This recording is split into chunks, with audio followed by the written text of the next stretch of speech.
কিছু আসে না, কিছু বলে বইয়ের জন্য না, আগেই কথা বলছি, বইয়ের কথা আগেই বলছি। এটা দাড়িতে ঘষা খেলে, গতদিন দেখলাম আমরা মঞ্জুরুল্লাহ হিসাবে দাড়িতে ঘষা খেয়ে একটু আওয়াজ হচ্ছিল, দেখেন তো কেমন আপনার দাড়িতে ঘষা খাওয়ার কথা না। হ্যাঁ, আপনারটা বোধহয় ঠিকই থাকবে। দেখলাম দেখতে কেমন প্রায় কোনো সমস্যা দেখলাম না, উপরের দিকে, তাই না? হ্যাঁ,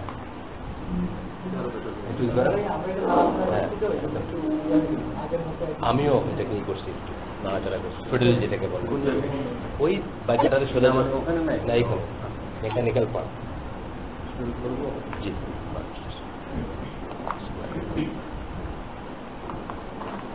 আলহামদুলিল্লাহ, والصلاة والسلام على المبعوث رحمة للعالمين وعلى آله وصحبه أجمعين ومن تبعهم بإحسان إلى يوم الدين. أما بعد، يقول الإمام الطحاوي رحمه الله: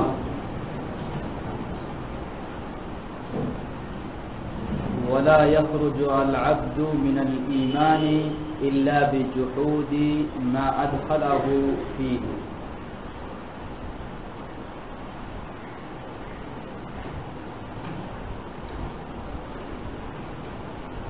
সম্মানিত উপস্থিতি, আমরা ধারাবাহিকভাবে আকীদা তাহাউইয়া এর আলোচনায় 7 নম্বর মূলনীতি পর্যন্ত শেষ করেছি।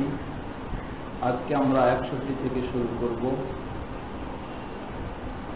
61 মূলনীতিতে বলা হচ্ছে, ইমাম তাহাবী রাহিমাহুল্লাহ বলছেন, ওয়ালা ইয়াখরুজু আল আবদু মিনাল ঈমান ইল্লা বিজুহুদি মা আদখালাহু ফি।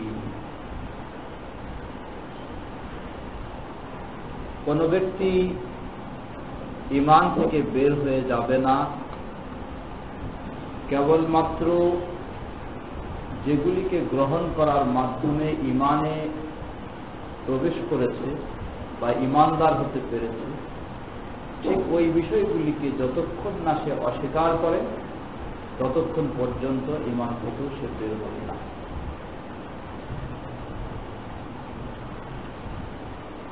ইমাম তাহাবী রাহিমাহুল্লাহ এই কথার মাধ্যমে তিনি বোঝাতে চাচ্ছেন,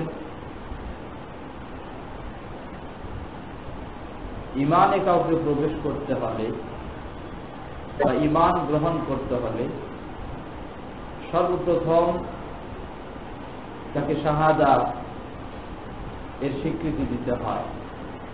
শাহাদাতু আল্লা ইলাহা ইল্লাল্লাহ ওয়া আন্না মুহাম্মাদার রাসূলুল্লাহ। এরপর পর্যায়ক্রমে সেই ঈমানের বিষয়গুলি পালন করতে হয়। তো কোনো ব্যক্তি ঈমান থেকে বের হয়ে যেতে হলে যেটি পাঠ করার মাধ্যমে বা যেটি স্বীকৃতি দেওয়ার মাধ্যমে বা যেটি বিশ্বাসের মাধ্যমে সে ইসলামে প্রবেশ করেছে, সেটিকে অস্বীকার করার মাধ্যমে সে ইসলাম থেকে বের হয়ে যাবে।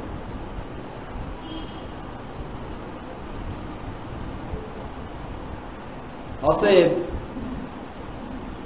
কোন ব্যক্তি যতক্ষণ না যে বিষয়গুলিকে গ্রহণ করার মাধ্যমে ঈমান গ্রহণ করেছে সেই বিষয়গুলিকে পূর্ণভাবে অস্বীকার করে, ততক্ষণ পর্যন্ত কোনো ব্যক্তিও ইসলাম থেকে বের হবে না এবং তাকে কাফের বলেও ঘোষণা দেওয়া যাবে না। অবশ্য এর পূর্বে আমাদের আলোচনা হয়েছে, ইসলামের কোনো নিষিদ্ধ বিষয়কে কোনো ব্যক্তি যদি আকীদাতান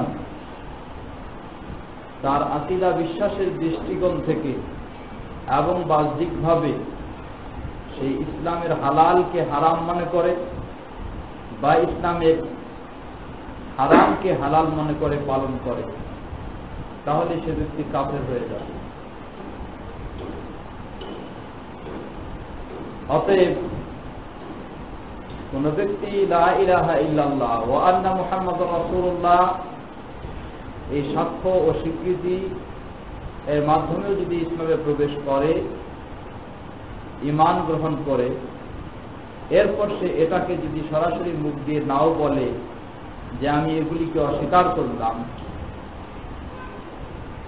কিন্তু লা ইলাহা ইল্লাল্লাহ মুহাম্মাদুর রাসূলুল্লাহ এ বাক্যটি আমরা পূর্বে আলোচনা করেছি, শুধু মুখ দিয়ে পাঠ করা বা এটিকে সাক্ষ্য দেওয়া, স্বীকৃতি দেওয়া এর মাধ্যমেই কেউ ঈমানদার হতে পারে না। বরং লা ইলাহা ইল্লাল্লাহ এর প্রতি ঈমানদার হতে হলে কতগুলি শর্ত রয়েছে।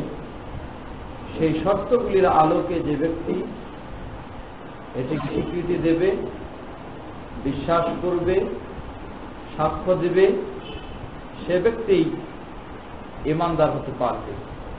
তো সেই শর্তগুলির মধ্যে হল ইসলামের কোনো হালাল বিষয়কে সে হারাম মনে করতে পারবে না এবং কোনো হারাম বিষয়কে হালাল মনে করতে পারবে না, অন্যভাবে কোনো হালাল বিষয়কে হারাম মনে করতে পারবে না। এই বিষয়টি গতদিনে আমরা আলোচনা করেছি। আজকেও ইনশাআল্লাহ শেষের দিকে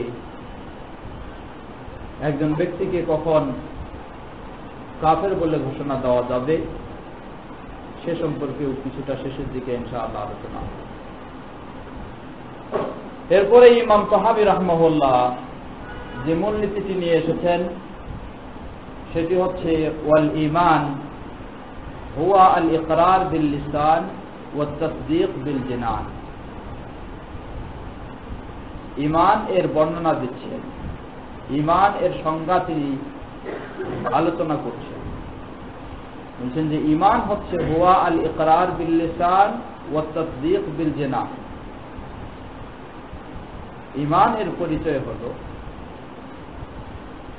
মৌখিক স্বীকৃতি দেওয়া এবং অন্তর দিয়ে বিশ্বাস করা, এর নামই হচ্ছে ঈমান।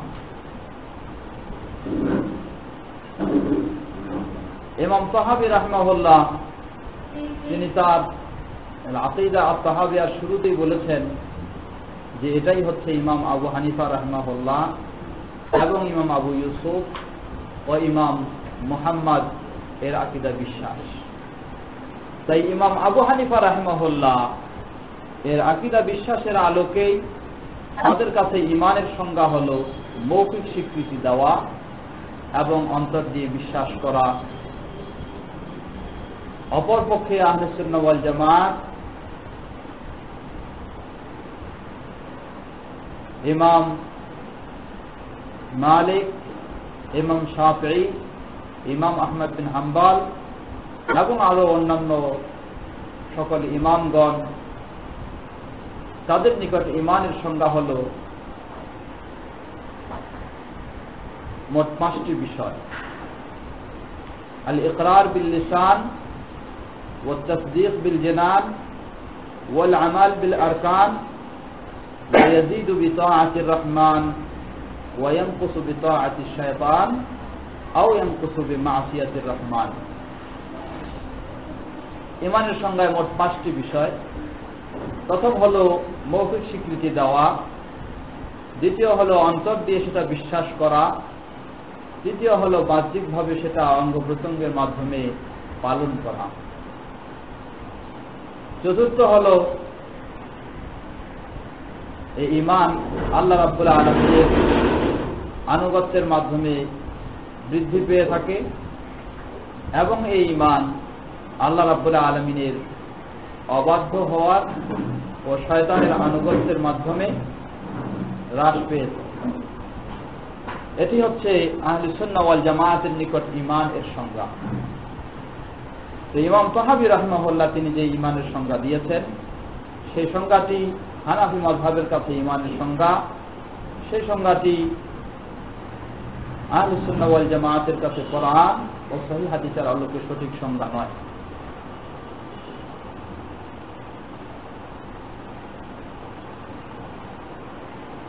এরপরেই ইমাম তাহাবী রাহিমাহুল্লাহ বলছেন ওয়া জামিউ মা সাহহা আন রাসূলিল্লাহি সাল্লাল্লাহু আলাইহি ওয়াসাল্লাম মিনাশ শারঈ ওয়াল বায়ানি কুল্লুহু হাক্কুন।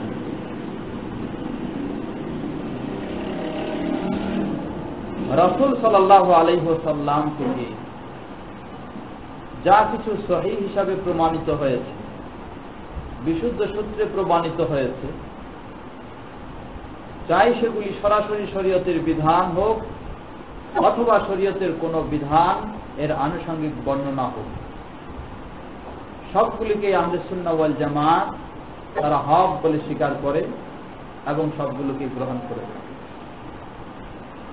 এই কথাটি একটি অত্যন্ত গুরুত্বপূর্ণ কথা, এই বিশ্বাসটি একটি অত্যন্ত গুরুত্বপূর্ণ বিশ্বাস।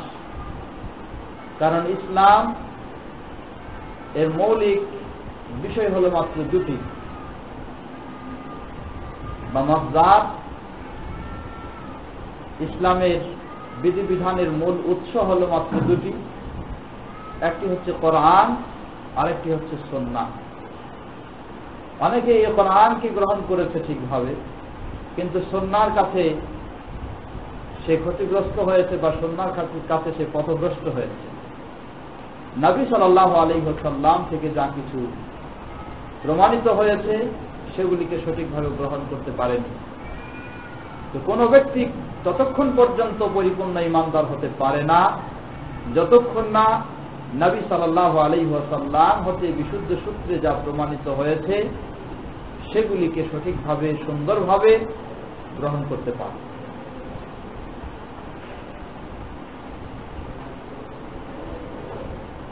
এরপরে ইমাম তাহাবী রাহিমাহুল্লাহ বলছেন ওয়াল ঈমান ওয়াহিদুন ওয়া আহলুহু ফি আসলিহি সাওয়াউন ওয়াত তাফাদুল বাইনাহুম বিল খাশিয়াতি ওয়াত তাকা ওয়া মুখালাফাতিল হাওয়া ওয়া মুলাযামাতি আল উলা।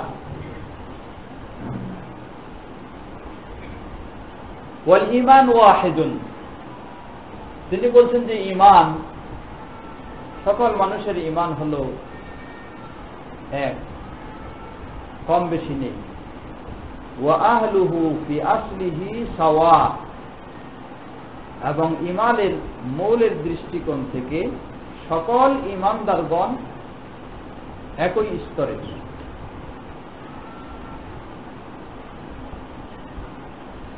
ওয়াত-তাফাদুল বাইনাহুম বিল খাশিয়াতি ওয়াত তাকা, আর তাকওয়া ভয় ভীতি এবং ইসলাম গর্হিত কর্মকাণ্ড বর্জন ইত্যাদি দৃষ্টিকোণ থেকেই শুধু এক ঈমানদার আরেক ঈমানদারের মাঝে কম বেশি পার্থক্য রয়েছে।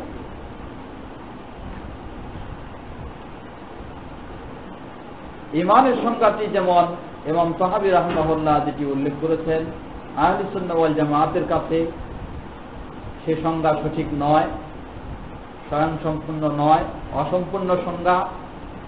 ঠিক তেমনি ভাবে এই কথাটি যে ঈমান এক এবং সকল ঈমানদারগণ মূল ঈমানের দৃষ্টিকোণ থেকে সমান পর্যায়ের, এই কথাটিও আহলে সুন্নাহ ওয়াল জামাতের কাছে আপত্তিজনক কথা।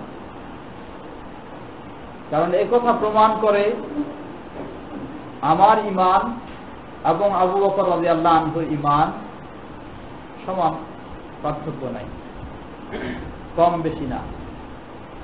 শুধু আবু বকর রাদিয়াল্লাহু আনহু না, আমাদের ঈমান এবং নবী রাসূলদের ঈমান, তারাও ঈমানদার, আমরা ঈমানদার, অতএব তাদের ঈমান আমাদের ঈমান সব সমান, পার্থক্য নেই।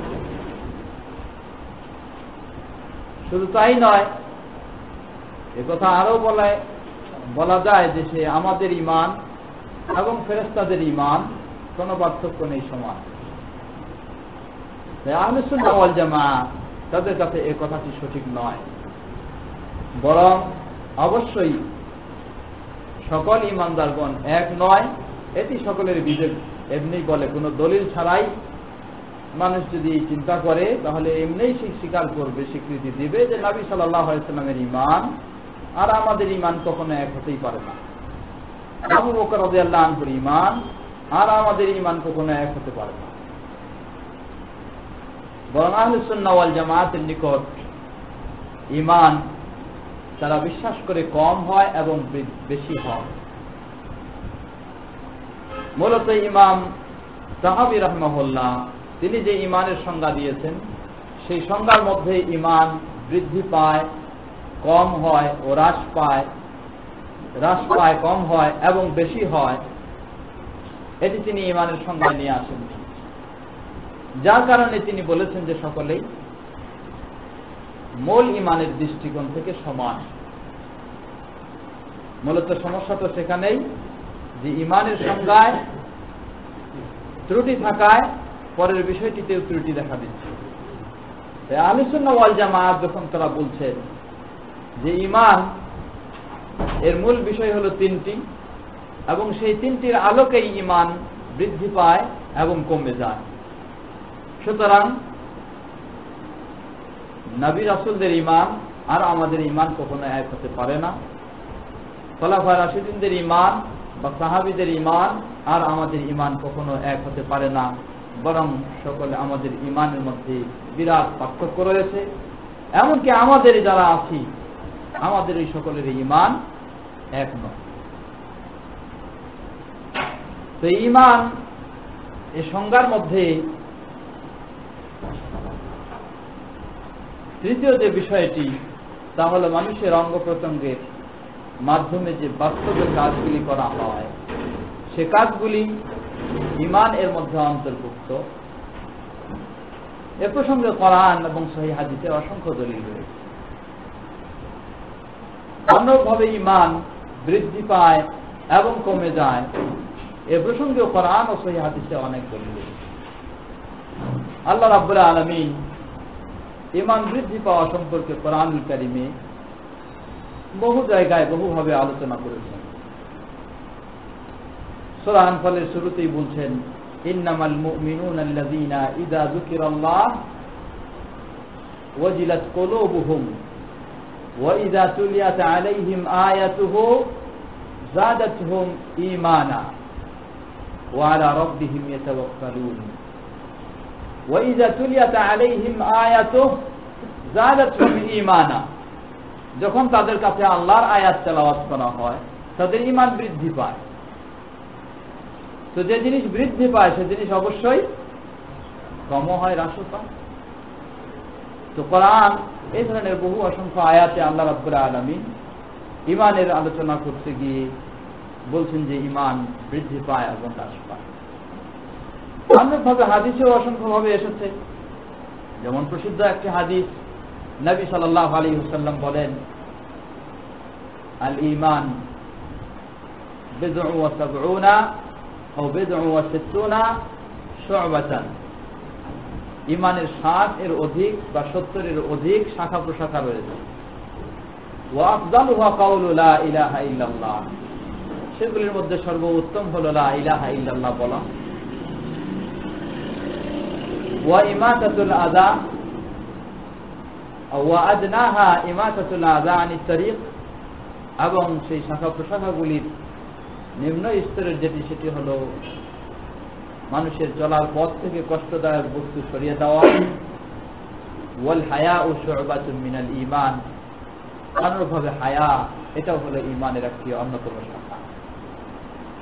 এই হাদিস আমাদেরকে স্পষ্ট করে দিচ্ছে ঈমান মানুষের কম হয় এবং ঈমান মানুষের বৃদ্ধি হয়।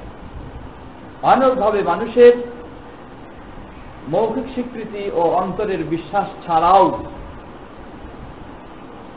বাহ্যিক যেগুলি ইবাদত সেগুলি ঈমানের মধ্যে অন্তর্ভুক্ত। এই হাদিস সবগুলি প্রমাণ করছে। নবী সাল্লাল্লাহু আলাইহি ওয়াসাল্লাম বলছেন যে ঈমানের 60 বা 70 ও ততোধিক শাখা প্রশাখা রয়েছে। তাহলে এই শাখা প্রশাখাগুলি যার মাঝে বেশি পাওয়া যাবে তার ঈমান অন্যের তুলনায় অবশ্যই বেশি, আর যার মাঝে কম পাওয়া যাবে তার ঈমান ওই বেশি ব্যক্তির তুলনায় অবশ্যই কম। অনুরূপভাবে হায়া, উদাহরণস্বরূপ যদি আমরা এটাই লক্ষ্য করি, হায়া এই লজ্জার বিষয়টা সকল মানুষের হায়া কখনো সমান নয়। সকল মানুষের হায়া যদি সমান নয় তাহলে অবশ্যই সকল মানুষের ঈমান সমান নয়, কারণ হায়া এটা ঈমানের অন্যতম একটা অংশ। হায়া যেহেতু কম বেশি, তাই ঈমান এটাই প্রমাণ করছে কম বেশি। এবং নবী সাল্লাল্লাহু আলাইহি সাল্লাম এই হাদিসে আবার বলছেন যে ঈমানের শাখা প্রশাখাগুলির মধ্যে প্রথম হলো বা উত্তম হলো, সর্বোত্তম হলো কাউল লা ইলাহা ইল্লাল্লাহ, এটা বলা। আর সর্বনিম্ন হচ্ছে মানুষের চলাচলের পথ থেকে কষ্টদায়ক বস্তু সরিয়ে দেওয়া। তো কষ্টদায়ক বস্তু সরিয়ে দেওয়া এটা মৌখিক স্বীকৃতির নাম নয়, বস্তু সরিয়ে দেওয়া এটা অন্তরের বিশ্বাসের নাম নয়, এটা হলো বাহ্যিক একটা কাজ এর নাম।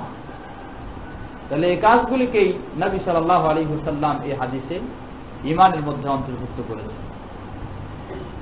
এমনই ভাবে অসংখ্য কোরআন ও সহিহ হাদিসের প্রমাণ রয়েছে যেগুলি প্রমাণ করে যে ঈমান মূল 5টি বিষয়। প্রথম হলো মৌখিক স্বীকৃতি দেওয়া, দ্বিতীয় হলো অন্তরে বিশ্বাস করা, তৃতীয় হলো বাহ্যিকভাবে সেগুলি কাজে পরিণত করা, চতুর্থ হলো ঈমান বৃদ্ধি পায়, পঞ্চম হলো আবার ঈমান হ্রাস পায়। ঈমান এই বিষয়কে কেন্দ্র করে ইমাম ইবনে আবিল ইজ আল হানাফি রাহিমাহুল্লাহ তিনি এই মূলনীতিটির ব্যাখ্যা করতে গিয়ে অনেক দীর্ঘ আলোচনা করেছেন, বহু বিষয় তিনি নিয়ে এসেছেন। তার মধ্যে একটি প্রসিদ্ধ বিষয়, হয়তো অনেকের কাছে প্রসিদ্ধ নাও হতে পারে, যে কোনো ব্যক্তি যদি বলে যে ইনশাআল্লাহ আমি মুমিন, আমি ঈমানদার, তাহলে তার হুকুম কি? ইনশাআল্লাহ আমি ঈমানদার। জিজ্ঞাসা করা হলো আপনাকে, আপনি কি ঈমানদার? আপনি বললেন হ্যাঁ ইনশাআল্লাহ আমি ঈমানদার। ইনশাআল্লাহ বলা যাবে কিনা? হানাফি মাযহাবের নিকটে ইনশাআল্লাহ বলা হারাম, ইনশাআল্লাহ বলা যাবে না। হারাম বলতে অন্য কাজের ক্ষেত্রে নয়, ইনশাআল্লাহ আমি ঈমানদার এটা বলা যাবে না। মূলত এই ক্ষেত্রে 3টি মত পাওয়া যায়। একদল বলছেন যে তারা যে ইনশাআল্লাহ বলাটা ওয়াজিব, বলতেই হবে ইনশাআল্লাহ। আরেক দল তার বিপরীত, তারা বলছেন ইনশাআল্লাহ বলাটাই হারাম, বলা যাবে না, ইনশাআল্লাহ আমি ঈমানদার এটা বলা যাবে না। আরেক দল তারা বলছেন যে না, মধ্যমপন্থী, আমরা ওয়াজিবও বলবো না, আমরা হারামও বলবো না, বরং প্রয়োজনে বলা যাবে, প্রয়োজনে বাদ দেওয়া যাবে। এই মধ্যমপন্থীটাই হলো হক, সেটাই হলো সঠিক। যারা বলছেন যে ঈমান, এই প্রশ্নের উত্তরে ইনশাআল্লাহ আমি ঈমানদার, এই ইনশাআল্লাহ ব্যবহার করা যাবে না, নিষেধ। তাদের কথা হলো যে ইনশাআল্লাহ সাধারণত এটা ওই ক্ষেত্রে বলা হয় যে বিষয়টা আমি নিশ্চিত না। ইনশাআল্লাহ ওই ক্ষেত্রে বলা হয় যে বিষয়টা আমি নিশ্চিত না। তো ঈমান আমার যদি ইয়াকিনই না থাকে, ঈমান এটা একটা নিশ্চিতের বিষয়, ইয়াকিনের বিষয়, তা আমার ইয়াকিন যদি না থাকে তাহলে আমার ঈমান আবার কেমনে হবে? সুতরাং ঈমান ইনশাআল্লাহ ওই ক্ষেত্রে বলা হয় যে ক্ষেত্রে সংশয় সন্দেহ থাকে, অসম্ভাবনা থাকে, সম্ভাবনাও থাকে। আর ঈমান আমার এটা একটা নিশ্চিত বিষয়, সুতরাং এক্ষেত্রে ইনশাআল্লাহ বলা মানে ঈমানকে সংশয়পূর্ণ করে ফেলা, সন্দেহমূলক করে ফেলা, অতএব ইনশাআল্লাহ বলা যাবে না। যারা বলেন তাই তারা হারাম বলে থাকেন। আরেক পক্ষ তারা বলছেন যে ইনশাআল্লাহ বলা ওয়াজিব। কেন ওয়াজিব? তাদের দৃষ্টিকোণ হলো মানুষ ঈমানদার নয়, মানুষের ঈমানদার হওয়াটা মূল্যায়ন হবে তার জীবনের শেষ মুহূর্তে। মৃত্যুর মুহূর্তে যদি সে ঈমানদার হয় তাহলে সে হলো প্রকৃত ঈমানদার, আর মৃত্যুর মুহূর্তে যদি তার ঈমান ঠিক না থাকে তাহলে তো সে ঈমানদার নয়। তা আমার মৃত্যুর মুহূর্তের অবস্থা তো আমি জানি না, আমি নিশ্চিত না। অতএব আমাকে যদি কেউ জিজ্ঞাসা করে আমি ঈমানদার কিনা, আমাকে অবশ্যই বলতে হবে ইনশাআল্লাহ আমি ঈমানদার, কারণ ওই মুহূর্তে কি হবো না হবো তা তো আমি জানি না। তাই আমাকে এখন ইনশাআল্লাহ আমি ঈমানদার বলি। এ হলো তাদের বিষয়। তৃতীয় মত যেটি, তা হলো ইনশাআল্লাহ বলাও জায়েজ রয়েছে এবং না বললেও কোনো অসুবিধা নেই। সেটি হলো আহলুস সুন্নাহ ওয়াল জামাআহ এর মত। হলো ইনশাআল্লাহ এটি শুধু নিশ্চিত বিষয়ের ক্ষেত্রেই, এটি শুধু সন্দেহমূলক বিষয়ের ক্ষেত্রে বলতে হয় এমন কোনো কথা নয়। দেখা গেছে কোরআন এবং হাদিসে প্রমাণ এসেছে যেগুলি নিশ্চিত বিষয় সেগুলির ক্ষেত্রেও আল্লাহ রাব্বুল আলামিন তিনি ইনশাআল্লাহ ব্যবহার করেছেন এবং নবী সাল্লাল্লাহু আলাইহি সাল্লামও ইনশাআল্লাহ ব্যবহার করেছেন। যেমন নবী সাল্লাল্লাহু আলাইহি ওয়াসাল্লাম যখন কবর জিয়ারত করতে যান, কবর জিয়ারতের সময় কি দোয়া পড়েন? আসসালামু আলাইকুম ইয়া আহলাদ দিয়ারি মিনাল মুমিনিনা ওয়াল মুমিনাত আনতুম সালাফুনা ওয়া নাহনু লাহিকুনা বিল আসর ইনশাআল্লাহ। নবী সাল্লাল্লাহু আলাইহি ওয়াসাল্লাম বলেন যে আপনারা আমাদের আগে চলে গেছেন, বিদায় নিয়ে গেছেন, আর আমরা আপনাদের পিছ ধরে আমরাও আসতেছি ইনশাআল্লাহ। তো নবী সাল্লাল্লাহু আলাইহি ওয়াসাল্লাম মৃত্যুর ক্ষেত্রে বললেন ইনশাআল্লাহ। মৃত্যুর ক্ষেত্রে কি কোনো সন্দেহ? নিশ্চিত বিষয় যে মৃত্যু অবশ্যই হবে। নবী সাল্লাল্লাহু আলাইহি ওয়াসাল্লাম অবশ্যই তিনি যাবেনই, তাদের পরে পরে যাচ্ছেনই। বা আমরাও এই দোয়াটা যখন বলি আমরাও নিশ্চিত যে আমরা অবশ্যই মারা যাবই, কোনো সন্দেহ নেই। যে এর ক্ষেত্রে এখানে আমরা ইনশাআল্লাহ ব্যবহার করছি। এই ইনশাআল্লাহ ব্যবহার করা অর্থ এই নয় যে মৃত্যুকে আমরা সংশয়ের দৃষ্টি, সন্দেহের দৃষ্টিতে দেখতেছি, বরং মৃত্যু নিশ্চিত সেটাও আমরা স্বীকৃতি দিচ্ছি, তার সাথেও আমরা ইনশাআল্লাহ বলছি। কারণ ইনশাআল্লাহ বলা এর অর্থ হলো সবগুলি আল্লাহ রাব্বুল আলামিনের ইচ্ছাধীন বা আল্লাহ রাব্বুল আলামিনের ইরাদা ও মাশিয়া এর সাথে সম্পৃক্ত করে রাখা। অতএব আমি যে ঈমানদার হয়েছি সেটিও আল্লাহ রাব্বুল আলামিনের ইচ্ছা অনুযায়ী হয়েছি। সেই দৃষ্টিকোণ থেকে আহলুস সুন্নাহ ওয়াল জামাআহ বলে যে কেউ যদি আমাকে জিজ্ঞাসা করে আমি ঈমানদার কিনা, আমি যদি বলি ইনশাআল্লাহ আমি ঈমানদার, তাতে কোনো সমস্যা, কোনো সংশয়ের বা কোনো দুর্বলতার বিষয় নেই। অন্যভাবে এই ইনশাআল্লাহ বলাটা অপরিহার্য নয়। এরপরে ইমাম তাহাবী রাহিমাহুল্লাহ যে মূলনীতি নিয়ে আসছেন সেটি তিনি বলছেন ওয়াল মুমিনুনা কুল্লুহুম আউলিয়াউর রহমান। ওয়াল মুমিনুন কুল্লুহুম আউলিয়াউর রহমান, যত সব মুমিনগণ রয়েছেন সকল মুমিনগণ আউলিয়া আর রহমান, আল্লাহ রাব্বুল আলামিনের বন্ধু। আজকে আমাদের সমাজে পরিভাষা হচ্ছে কিছু সংখ্যক ব্যক্তি তারাই শুধু চাই বংশীয়গতভাবে হোক অথবা বায়াতের দৃষ্টিকোণ থেকে হোক, তারাই শুধু ওলিয়া আউলিয়া হতে পারেন, আর বাকি সাধারণ মানুষ ওলিয়া আউলিয়া হতে পারেন না। বাকি সাধারণ মানুষ ওলি হতে পারেন না, আল্লাহর ওলি হতে পারেন না। যে কথাটি বাতিল কথা, বরং প্রতিটি মুমিন ব্যক্তি যেই ঈমান এনেছে আল্লাহ রাব্বুল আলামিনের প্রতি, সেই আল্লাহ রাব্বুল আলামিনের ওলি। এ প্রসঙ্গে আল্লাহ রাব্বুল আলামিন কোরআনুল কারীমে বহু জায়গায় বলেছেন, যেমন আল্লাহ বলছেন আলা ইন্না আউলিয়া আল্লাহ লা খাউফুন আলাইহিম ওয়া লা হুম ইয়াহজানুন আল্লাযীনা আমানু ওয়া কানু ইয়াত্তাকুন। ওলিয়া আউলিয়া বা আউলিয়া এর দুটি গুণ আল্লাহ রাব্বুল আলামিন এখানে বর্ণনা করছেন, বৈশিষ্ট্য। আল্লাযীনা আমানু, যারা ঈমান এনেছে, ওয়া কানু ইয়াত্তাকুন, এবং আল্লাহ রাব্বুল আলামিনকে ভয় করে চলে, তাই হচ্ছে আউলিয়া। অতএব যে ব্যক্তি ঈমান এনেছে এবং ঈমানের দাবি রাখতে পারে বা আশা রাখতে পারে, সেই ব্যক্তি আল্লাহ রাব্বুল আলামিনের ওলি হিসেবে গণ্য হবে। এরপরে ইমাম তাহাবী রাহিমাহুল্লাহ যে সাথে বলছেন যে ওয়া আকরামুহুম ইনদাল্লাহি আতওয়াহুম ওয়া আতবাহুম লিল কোরআন। আর এই আউলিয়া যারা, সেই আউলিয়াদের মাঝে আকরামুহুম ইনদাল্লাহ, আল্লাহ রাব্বুল আলামিনের কাছে সম্মানিত হলো তারাই, আতওয়াহুম, যারা তাদের মাঝে আল্লাহ রাব্বুল আলামিনের বেশি আনুগত্যশীল। যে যত আল্লাহ রাব্বুল আলামিনের আনুগত্যশীল, সেই যত আল্লাহ রাব্বুল আলামিনের কাছে সম্মানিত। ওয়া আতবাহুম লিল কোরআন, এবং যে কোরআনের বেশি অনুসারী, সেই হচ্ছে আল্লাহ রাব্বুল আলামিনের কাছে সম্মানিত। কিন্তু কোরআনের অনুসারী এর অর্থ এই নয় যে হাদিস বাদ, তা নয়, বরং কোরআন এর যে অনুসারী হবে, বলবে যে আমি কোরআনের প্রতি ঈমান এনেছি, তাকে অবশ্যই হাদিসের প্রতি ঈমান আনছি। কারণ কোরআন এই হাদিসের সন্ধান দিচ্ছে, কোরআন এই হাদিসের দিক নির্দেশনা দিচ্ছে, কোরআন এই হাদিসের প্রতি ঈমান আনা অপরিহার্য করে দিচ্ছে। অতএব কোনো যদি ব্যক্তি বলে যে আমি কোরআনের অনুসারী, আজকে পৃথিবীর মধ্যে এই দলটিও আছে, যেটিকে আরবিতে কোরআনিয়ন বলা হয়।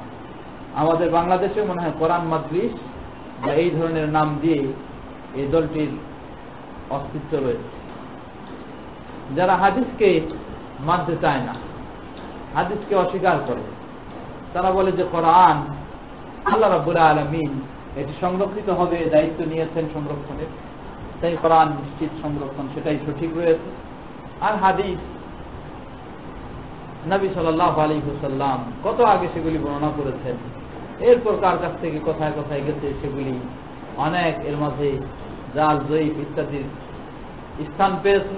অতএব সেগুলি মানার যোগ্য নয়, সেগুলি মানা যেতে পারে না ইত্যাদি তাদের অবান্তর কথা, অবান্তর যুক্তি, সেগুলির আলোকে তারা শুধু কোরআনকেই মানতে চায় আর হাদিসকে মানতে চায় না। মূলত কোনো সন্দেহ নাই, যে ব্যক্তি বলে আমি কোরআনকে মানবো শুধু হাদিসকে মানবো না, আসলে সে কোরআনকেও মানে না। কারণ কোরআনকে মানলে অবশ্যই তাকে হাদিস মানতেই হবে, হাদিস মানা ছাড়া কোরআন কখনো মানা হতে পারে না। ইমাম তাহাবী রাহিমাহুল্লাহ যদি এখানে শুধু কোরআনের কথা উল্লেখ করেছেন, এর অর্থ শুধু কোরআন নয়, বরং কোরআন এবং হাদিস দুটি। এরপরেই মূলনীতিতে ইমাম তাহাবী রাহিমাহুল্লাহ বলছেন, যেটি 66 মূলনীতিতে, কওলুহু ওয়াল ঈমান হুয়া আল ঈমান বিল্লাহি ওয়া মালাইকাতিহি ওয়া কুতুবিহি ওয়া রুসুলিহি ওয়াল ইয়াউমিল আখির ওয়াল কদরি খাইরিহি ওয়া শাররিহি ওয়া হুলুইহি ওয়া মুররিহি মিনাল্লাহি তাআলা। তিনি ঈমানের আরেকটু হাদিসের আলোকে যে পরিচয় এসেছে সেই পরিচয় দিতে গিয়ে বলছেন যে ঈমানের যে রকমগুলি সেগুলি হচ্ছে আল্লাহর প্রতি ঈমান আনা, আল্লাহর মালাইকা বা ফেরেশতাদের প্রতি ঈমান আনা, আল্লাহর আসমানী গ্রন্থ যেগুলি সেগুলির প্রতি ঈমান আনা, আল্লাহর পক্ষ থেকে প্রেরিত রাসূল নবী তাদের প্রতি ঈমান আনা, আখিরাতের দিবসের প্রতি ঈমান আনা এবং কদর ভাগ্যের ভালো মন্দ সবকিছুর প্রতি, এগুলি সব আল্লাহ রাব্বুল আলামিনের পক্ষ থেকে হয়ে থাকে, এটার প্রতি ঈমান আনা। এগুলি বিস্তারিত আলোচনা আমাদের আগেই হয়ে গেছে। এরপরের মূলনীতিতে ইমাম তাহাবী রাহিমাহুল্লাহ বলছেন, ওয়া নাহনু মুমিনুনা বিযালিকা কুল্লিহি লা নুফাররিকু বাইনা আহাদিন মির রুসুলিহি ওয়া নুসাদ্দিকুহুম কুল্লুহুম আলা মা জাউ বিহি ওয়া নাহনু মুমিনুনা বিযালিকা কুল্লিহি। এই যে ঈমানের রকমগুলি আলোচনা করা হলো, এই সবগুলির প্রতি আমরা ঈমান এনে থাকি। লা নুফাররিকু বাইনা আহাদিন মির রুসুলিহি, অনুরূপভাবে আল্লাহ রাব্বুল আলামিন যত সব রাসূলগণ প্রেরণ করেছেন, কোন রাসূলের প্রতি ঈমান আনবো, কোন রাসূলকে আমরা অস্বীকার করব, এই ধরনের নয়। ওয়া নুসাদ্দিকুহুম কুল্লুহুম আলা মা জাউ বিহি, আর সকল নবী এবং রাসূলগণ আল্লাহর পক্ষ থেকে যা কিছু নিয়ে এসেছেন সবগুলিকে আমরা সত্য বলে বিশ্বাস করি। এরপরে ইমাম তাহাবী রাহিমাহুল্লাহ বলছেন, ওয়া আহলুল কাবায়ের মিন উম্মতি মুহাম্মাদিন সাল্লাল্লাহু আলাইহি ওয়াসাল্লাম ফিন নার লা ইয়াখলুদুনা ইযা মাতু ওয়া হুম ওয়াহিদুন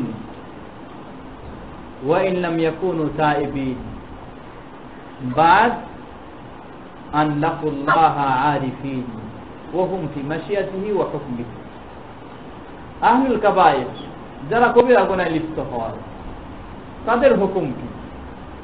কবিরা গুনাহে লিপ্ত হয় তাদের হুকুম সম্পর্কে তিনটি মত। একদল তারা বলছেন যারা কবিরা গুনাহে লিপ্ত হয় তাদের অবস্থা হলো, কবিরা গুনাহে লিপ্ত হওয়ার পর যদি তওবা না করে মারা যায় সেটা পরের বিষয়, তওবার বিষয়টা পরে।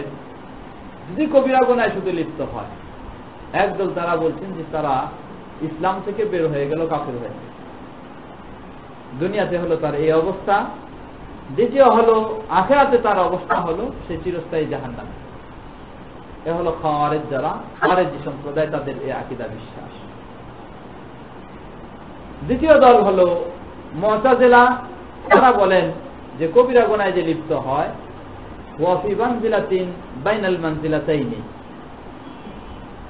সে এক তৃতীয় অবস্থানের মধ্যে রয়েছে, ঈমানেও নয় কুফরিতেও নয়, তাকে ঈমানদারও বলা যাবে না, কাফেরও বলা যাবে না, বরং তৃতীয় এক অবস্থানেই তার অবস্থান। এটা হলো দুনিয়ার বিষয়। কিন্তু আখিরাতে তার অবস্থান হলো খাওয়ারিজদের যেমন বিশ্বাস সে চিরস্থায়ী জাহান্নামী হবে, ঠিক মুতাজিলাতে তাদেরও বিশ্বাস হলো আখিরাতে সে চিরস্থায়ী জাহান্নামী। আহলুস সুন্নাহ ওয়াল জামাআত তাদের আকীদা বিশ্বাস হলো যারা কবিরা গুনাহে লিপ্ত, ইসলামে যেগুলিকে কবিরা গুনাহ বলে উল্লেখ করা হয়েছে, কবিরা গুনাহ বলে উল্লেখ, কবিরা গুনাহ হয়তোবা কোরআন এবং হাদিসে সেগুলিকে কবিরা গুনাহ হিসাবে চিহ্নিত করা হয়েছে, কবিরা নাম দিয়ে চিহ্নিত করা হয়েছে, অথবা কবিরা নাম দিয়ে চিহ্নিত করা হয়নি, কিন্তু সেগুলি করলে বা সেগুলিতে লিপ্ত হলে আল্লাহ রাব্বুল আলামিনের লানত অপরিহার্য হবে, অথবা জাহান্নামের শাস্তির কথা বলা হয়েছে, অথবা অন্য কোনো হুমকির কথা বলা হয়েছে, সেগুলি কবিরা গুনাহ বলে গণ্য হয়। এমন সব কবিরা গুনাহে কোনো ব্যক্তি যদি লিপ্ত হয় কিন্তু সে সেটাকে লিপ্ত হওয়াটা হালাল মনে করে না, লিপ্ত হওয়াটা সেটাতে হালাল মনে করে না, বরং সে মনে করে, বিশ্বাস করে তার আকীদা যে আমি এক অপরাধে লিপ্ত হয়েছি, এটা অন্যায়, এটা ঠিক নয়, ইসলামে নিষিদ্ধ, কিন্তু সে বাহ্যিকভাবে দেখা যাচ্ছে সেটাতে লিপ্ত হয়েছে, সে কাজ করতেছে। এমন ব্যক্তির হুকুম আহলে সুন্নাহ ওয়াল জামাআতের মত হলো সে ব্যক্তির অবস্থান আল্লাহ রাব্বুল আলামিনের ইচ্ছাধীন। সে যদি তওবা না করে মারা যায়, যদি তওবা করে সে মারা যায়, আল্লাহ রাব্বুল আলামিন তার তওবা যদি কবুল করেন তাহলে আলহামদুলিল্লাহ তার সেই গুনাহ সব মাফ হয়ে গেল দুনিয়াতে। আর যদি সে তওবা ছাড়া মারা যায় তাহলে তার অবস্থান হলো আল্লাহ রাব্বুল আলামিনের ইচ্ছাধীন হলো তার বিষয়। আল্লাহ রাব্বুল আলামিন ইচ্ছা করলে তাকে যে পরিমাণে সে অপরাধ করেছে সেই পরিমাণে শাস্তি দিবেন, অতঃপর তাকে শান্তি দিবেন। আবার আল্লাহ রাব্বুল আলামিন ইচ্ছা করলে তাকে সম্পূর্ণই ক্ষমা করে দিবেন, কোনো শাস্তি দিবেন না। তো আহলে সুন্নাহ ওয়াল জামাআত তারা বিশ্বাস করে থাকে যে ওয়া আহলুল কাবাইর মিন উম্মতি মুহাম্মাদিন, মুহাম্মদ সাল্লাল্লাহু আলাইহি ওয়াসাল্লামের উম্মতের মধ্যে যারা কবিরা গুনাহে লিপ্ত হয়েছে কিন্তু সেগুলিকে কখনো ওই হারামগুলিকে হালাল মনে করে না আকীদাগতভাবে, এমন ব্যক্তি ফিন্নারি লা ইয়াখলুদুন, তারা চিরস্থায়ী কখনো জাহান্নামে হবে না, বরং জাহান্নামে শাস্তিপ্রাপ্ত হলেও জাহান্নাম থেকে তাদেরকে বের করা হবে। তাদের অবস্থাটি হলো আল্লাহ রাব্বুল আলামিনের সাথে সম্পৃক্ত। ইনশাআ গাফারা লাহুম, আল্লাহ রাব্বুল আলামিন ইচ্ছা করলে তাদেরকে ক্ষমা করবেন। ওয়া আফা আনহুম বিফাজলিহি, সে অনুগ্রহে তাদেরকে মাফ করে দিবেন। কামা যাকারা আযযা ওয়া জাল্লা ফি কিতাবিহি, যেমন আল্লাহ রাব্বুল আলামিন কোরআনে বলেন ওয়া ইয়াগফিরু মা দুনা যালিকা লিমান ইয়াশা, আল্লাহ রাব্বুল আলামিন যাকে ইচ্ছা করেন সেই শিরক আকবার এবং কুফর আকবারে যারা লিপ্ত হয় তারা ব্যতীত অন্যদেরকে আল্লাহ রাব্বুল আলামিন ইচ্ছা করলে তাদেরকে ক্ষমা করে দিবেন যাদেরকে চান।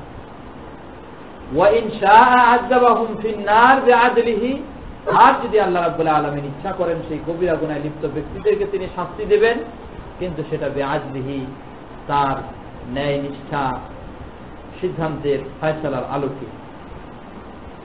সুম্মা ইখরিজুহুম মিনহা বিরহমাতিহি ওয়া শাফাআতি শাফিঈন মিন আহলি তাআতিহি, তাদেরকে শাস্তি দিবেন জাহান্নামে, অতঃপর সেই জাহান্নাম থেকে তাদেরকে আল্লাহ রাব্বুল আলামিন স্বীয় অনুগ্রহে এবং যাদেরকে সুপারিশ করার সুযোগ দিবেন, অনুমতি দিবেন, সেই ব্যক্তিদের সুপারিশের আলোকে আল্লাহ রাব্বুল আলামিন ওই কবিরা গুনাহে লিপ্ত হওয়া ব্যক্তিদেরকে জাহান্নাম থেকে বের করবেন। সুম্মা ইয়াবআসুহুম ইলাল জান্নাতি ইলা জান্নাতিহি, অতঃপর আল্লাহ রাব্বুল আলামিন তাদেরকে জান্নাতে স্থান দেবেন। وذلك بأن الله تولى أهل معرفته ولم يجعلهم في الدارين كأهل نكرته, আর এটি হলো এই জন্যই যে আল্লাহ রাব্বুল আলামিন যারা আল্লাহকে স্বীকৃতি দিয়েছে, আল্লাহর প্রতি ঈমান এনেছে, তাদের বিষয়টি আল্লাহ রাব্বুল আলামিনের হাতেই। আল্লাহ রাব্বুল আলামিনকে যারা অস্বীকার করেছে তাদের মতো তাদের পরিণতি আল্লাহ রাব্বুল আলামিন করবেন না। আল্লাযীনা খাবু মিন হিদায়াতিহি ওয়া লাম ইয়ানালু মিন উলায়াতিহি, যারা আল্লাহ রাব্বুল আলামিনের হেদায়েত থেকে নিরাশ হয়ে গেছে, হেদায়েত পায় নাই এবং আল্লাহ রাব্বুল আলামিনের ওয়ালায়াত, বন্ধুত্ব বা অভিভাবকত্ব অর্জন করতে পারেনি, তাদের অবস্থা অন্যরকম। অতঃপর তিনি শেষে বলছেন আল্লাহুম্মা ইয়া ওয়ালিয়াল ইসলাম ওয়া আহলা সাব্বিতনা আলাল ইসলামি হাত্তা নালকাকা বিহি। অতঃপর ইমাম তাহাবী রাহিমাহুল্লাহ দোয়া করছেন, হে আল্লাহ, আপনি যিনি ইসলাম এবং ইসলামের অনুসারীদের অভিভাবক, আপনি আমাদেরকে ইসলামের উপর আপনার সাথে সাক্ষাৎ পর্যন্ত, অর্থাৎ আমাদের মৃত্যু পর্যন্ত আমাদেরকে ইসলামের উপর অটল রাখুন। আহলুল কাবায়ের, তাদেরকে জাহান্নাম থেকে বের করা হবে। এ প্রসঙ্গে অসংখ্য হাদিস রয়েছে সহিহ বুখারী এবং মুসলিমে। যেমন নবী সাল্লাল্লাহু আলাইহি ওয়াসাল্লাম বলছেন, ইউখরাজু মিনান নার মান কানা ফি কলবিহি মিসকালু দাররাতিন মিন ঈমান। যার ভিতরে, যার অন্তরে সামান্য দাররা পরিমাণও যদি ঈমান থাকে, সেই ঈমানের বিনিময়ে তাকে জাহান্নাম থেকে শাস্তি ভোগ করার পর জাহান্নাম থেকে বের করে তাকে জান্নাতে স্থান দেওয়া হবে। তবে এসব ব্যক্তি হলেন তারা যারা কখনো শিরকে লিপ্ত হয়নি বা ঈমান বাতিল হয়ে যাবে এমন কর্মে লিপ্ত হয়নি, বরং এমন কর্মে লিপ্ত হয়েছে যেগুলির কারণে সে অপরাধী হচ্ছে কিন্তু তার ঈমান বাতিল হয়ে যাচ্ছে এমন নয়। এরপরে ইমাম তাহাবী রাহিমাহুল্লাহ যে মূলনীতি নিয়ে এসেছেন সেটি হচ্ছে কাউলুহু ওয়া নারা আস-সালাতা খালফা কুল্লি বাররিন ওয়া ফাজিরিন মিন আহলিল কিবলাতি ওয়া আলা মান মাতা মিনহুম। ইমাম তাহাবী রাহিমাহুল্লাহ এই মূলনীতিতে বলছেন যে আমরা প্রতিটি নেককার ও গুনাহগার মুসলমানের পিছনে নামাজ পড়া, সালাত আদায় করা জায়েজ মনে করি। প্রতিটি নেককার এবং গুনাহগার মুসলিম ব্যক্তির পিছনে তার ইমামতিতে সালাত আদায় করা জায়েজ মনে করি। ওয়া আলা মান মাতা মিনহুম, অনুরূপভাবে প্রতিটি নেককার ও গুনাহগার ব্যক্তি, গুনাহগার মুসলিম ব্যক্তি যারা মারা গেছে তাদের সালাতুল জানাজা আদায় করাটা তাদের জন্য সেটাও আমরা বৈধ মনে করি।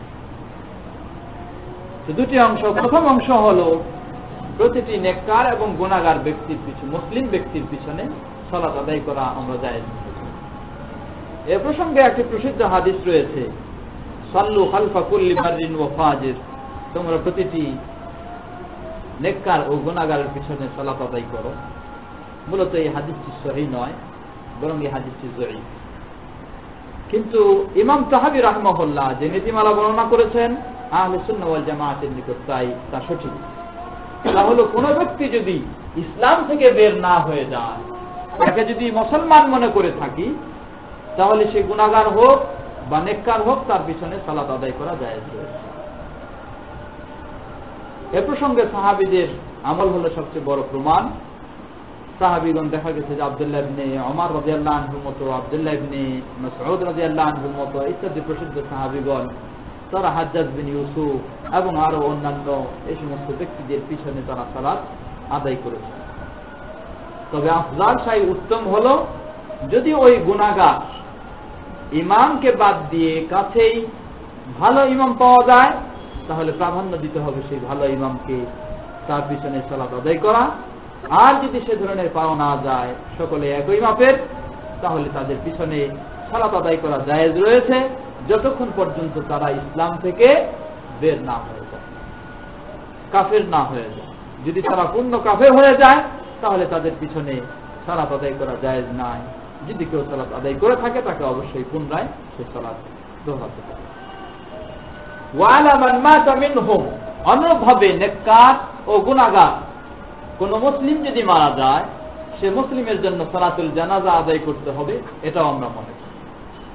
নেককার ব্যক্তি হলে তার জন্য সালাতুল জানাজা তো অবশ্যই আদায় করতেই হবে। সালাতুল জানাজা সেটি ফরজে কিফায়া, সকল ব্যক্তিকেই আদায় করতে হবে এমন অপরিহার্য নয়, বরং কিছু সংখ্যক মানুষ আদায় করলে সকলের পক্ষ থেকে আদায় হয়ে যাবে। তবে যারা আদায় করতে পারবে না তারা সেই বিরাট সওয়াব থেকে, বিরাট প্রতিদান থেকে বঞ্চিত হবে। নবী সাল্লাল্লাহু আলাইহি ওয়াসাল্লাম বলেন, যে ব্যক্তি কোনো জানাজা সালাত আদায় করলো, এক হলো মুসলিম, আরেক মুসলিমের যে 6টি হক রয়েছে তার মধ্যে একটি হক হলো কোনো মুসলিম মারা গেলে তার জানাজায় অংশগ্রহণ করা, এটা একদিক। দ্বিতীয় দিক হলো নবী সাল্লাল্লাহু আলাইহি ওয়াসাল্লাম বলেন, কোনো ব্যক্তি মারা গেলে তার জানাজায় যদি কেউ অংশগ্রহণ করে তাহলে তার জন্য 1 কিরাত সওয়াব দেওয়া হবে। জানাজার পরে যদি তার দাফনে অংশগ্রহণ করে তাহলে তার জন্য 2 কিরাত সমান সওয়াব দেওয়া হবে। জিজ্ঞাসা করা হলো কিরাত সমান কি পরিমাণ? বলা হলো সে কিরাত হলো 1 কিরাত হচ্ছে উহুদ পাহাড়ের সম পরিমাণ সওয়াব। তো কোনো ব্যক্তি যদি একজন মুসলমানের জানাজায় শরীক হই, সেটা হলো ফরজে কিফায়া, কিছু সংখ্যক মানুষ জানাজা পড়লে হয়ে গেল, সেটা আদায় সকলের পক্ষ থেকে, এতে অন্যরা গুনাহগার হবে না, কিন্তু সেই সওয়াব থেকে বঞ্চিত হবে যারা অংশগ্রহণ করতে পারবে। তো জানাজা পড়ব কাদের? ইমাম তাহাবী রাহিমাহুল্লাহ বলছেন আরা মান মাতা মিনহুম, প্রতিটি মুসলিম ব্যক্তি, প্রথম হলো মুসলিম অবশ্যই তাকে হতে হবে, এরপর সে গুনাহগার হোক অথবা নেককার হোক, সকলের জন্য সালাতুল জানাজা আমরা আদায় করি। যদি নেককার হয়ে থাকে, ওয়ালাইকুম আসসালাম ওয়া রাহমাতুল্লাহ, যদি নেককার হয়ে থাকে তাহলে আনন্দের সাথেই তার জানাজা আদায় করব। আর যদি গুনাহগার হয়ে থাকে তাহলে গুনাহগারদের ব্যাপারে নবী সাল্লাল্লাহু আলাইহি ওয়াসাল্লাম থেকে যেটি পাওয়া যায়, তিনি যারা গুনাহগার এ ধরনের তাদের তিনি জানাজা নিজে পড়াতেন না, বরং সাহাবীদেরকে বলতেন সাল্লু আলা আখিকুম, তোমরা তোমাদের ভাইয়ের সালাত করে নাও জানাজা। এই ধরনের যারা হয়তো ভালো মানুষ সমাজে, তাদের উচিত নবী সাল্লাল্লাহু আলাইহি ওয়াসাল্লামের সুন্নাত অনুযায়ী ওই সমস্ত যারা বদকার, খারাপ মানুষ, গুনাহগার মানুষ বা বিভিন্ন রকমের প্রকৃতির মানুষ, এদের জানাজা থেকে বিরত থাকা উচিত। এটা হলো যেন সমাজে শিক্ষা পায় যে এই ব্যক্তি এই অপরাধী হওয়ার কারণে তার জানাজায় অমুক ভালো মানুষরা অংশ নিচ্ছে না, সেই দৃষ্টিকোণ থেকে বিরত থাকতে পারে। আল্লাহু তাআলা। এরপরে মূলনীতি ইমাম তাহাবী রাহিমাহুল্লাহ বলছেন ওয়ালা নুনজিলু আহাদান মিনহুম জান্নাতা ওয়ালা নারা, আমরা কোনো ব্যক্তির জন্য নির্দিষ্ট করে দেব না যে অমুক ব্যক্তি জাহান্নামী হবে বা অমুক ব্যক্তি জান্নাতি হবে, এটা কোনো ব্যক্তির জন্য নির্দিষ্ট করে দেব না। ওয়ালা নাশহাদু আলাইহিম বিকুফরিন, তো কোনো ব্যক্তির জন্য আমরা নির্দিষ্ট করব না যে অমুক ব্যক্তি জাহান্নামী এবং অমুক ব্যক্তি জান্নাতি। এর আগে আমাদের আলোচনা হয়ে গেছে এই ধরনের একটি মূলনীতি, তাহলে কেবলমাত্র ইসলাম যে ব্যক্তিগুলির জন্য জান্নাত ও জাহান্নাম এর কথা নির্দিষ্ট করে উল্লেখ করে দিয়েছে, সেই ব্যক্তিগুলির ক্ষেত্রে আমরা শুধু নির্দিষ্ট করে উল্লেখ করব। এছাড়া যাদের কথা নির্দিষ্ট করে উল্লেখ করা হয়নি তাদের ক্ষেত্রে আমরা নির্দিষ্ট করে উল্লেখ করতে যাব না, যেহেতু এটি হলো গায়বী বিষয়। আল্লাহ রাব্বুল আলামিন তাকে জান্নাত দিবেন না জাহান্নাম দিবেন। একটি হলো সাধারণ বিষয় যে যারা ইসলাম গ্রহণ করেছে, ইসলামের বিধিবিধানগুলি পালন করেছে, তাদের স্থান হলো জান্নাত। আরেকটি হলো যারা ইসলাম গ্রহণ করেনি, ইসলামকে বর্জন করেছে, তাদের স্থান হলো জাহান্নাম। এটা হলো সাধারণ বিষয়। কিন্তু কোন নির্দিষ্ট ব্যক্তিকে যখন হুকুম দেব, তখন সেক্ষেত্রে আমরা কেবলমাত্র ইসলাম যাদের নাম উল্লেখ করে হুকুম দিয়েছে তাদেরকে আমরা নির্দিষ্ট করে বলতে পারবো, এছাড়া অন্যদেরকে নয় যে অমুক ব্যক্তি এই অবস্থা। যেমন যাদের জান্নাতের কথা ইসলামে এসেছে তা হলো আশারা মুবাশশারা এবং আব্দুল্লাহ বিন সালাম এবং আরো অন্যান্য কিছু সাহাবায়ে কেরামগণ যারা। অন্যভাবে যাদের জাহান্নামের কথা নির্দিষ্টভাবে এসেছে, যেমন আবু লাহাব, তার স্ত্রী ইত্যাদি আরো যারা এসেছে। ওয়ালা নাশহাদু আলাইহিম বিকুফরিন ওয়ালা বিশিরকিন ওয়ালা বিনিফাকিন মা লাম ইয়াযহার মিনহুম শাই মিন যালিকা ওয়া নাযারু সারাইরাহুম ইলা আল্লাহ তাআলা। অন্যভাবে কোন ব্যক্তিকে কাফের বলেও আমরা সাক্ষ্য দেব না, কোন ব্যক্তিকে প্রকাশ্য মুশরিক বলেও সাক্ষ্য দেব না, মুনাফিক বলেও সাক্ষ্য দেব না। মা লাম ইয়াযহার মিনহুম শাই মিন যালিকা, যতক্ষণ না তার মাঝে এই কুফরি বা নেফাকি বা শিরকি বিষয়গুলি সুস্পষ্ট প্রমাণ না হয়। যদি প্রমাণ হয় তাহলে সেই প্রমাণের আলোকে তার ব্যাপারে সেটি সাক্ষ্য দেব। আর যদি প্রমাণ না হয়, প্রকাশ না পায় সেগুলি, তাহলে তার ভিতরের কি অবস্থা সেটি আমরা জানি না। ওয়া নাযারু সারাইরাহুম ইলা আল্লাহি তাআলা, তাদের আভ্যন্তরীণ বিষয়গুলি, অন্তরের বিষয়গুলি আল্লাহ রাব্বুল আলামিন জানেন, সেটি আমরা জানি না। আল্লাহু তাআলা আলাম। এটি হলো 70 পর্যন্ত। এ পর্যন্তই আমরা আজকে শেষ করি। এখন আমরা কয়েকটি বিষয় নিয়ে গতদিনও যেগুলি আমরা বলেছিলাম সেই বিষয়গুলির দিকে যেতে পারি। আগামী বৈঠকে ইনশাআল্লাহ 71 নম্বর মূলনীতি থেকে শুরু হবে। সাল্লাল্লাহু তাআলা আলা নবিনা মুহাম্মদ ওয়া আলা আলিহি ওয়া সাহবিহি আজমাইন। গতদিনে আমরা যে বিষয়টি আলোচনা করছিলাম তা হলো তাকফিরের বিষয়। এটি একটি বড় ধরনের রোগ। আজকে তাকফির এটা একটি খুব জটিল বিষয়। তা হলো কাফের বলে বলে ফতোয়া দেওয়া। কারো জন্য পেশাই হয়ে গেছে, নেশাই হয়ে গেছে যে শুধু খালি কাফের বলে ফতোয়া দেওয়া। কাফের বলে ফতোয়া দিলেই যেন মনে হয় তার ঘাড়ে একটা বড় দায়িত্ব ছিল, সে দায়িত্বটা পালন হয়ে যায়।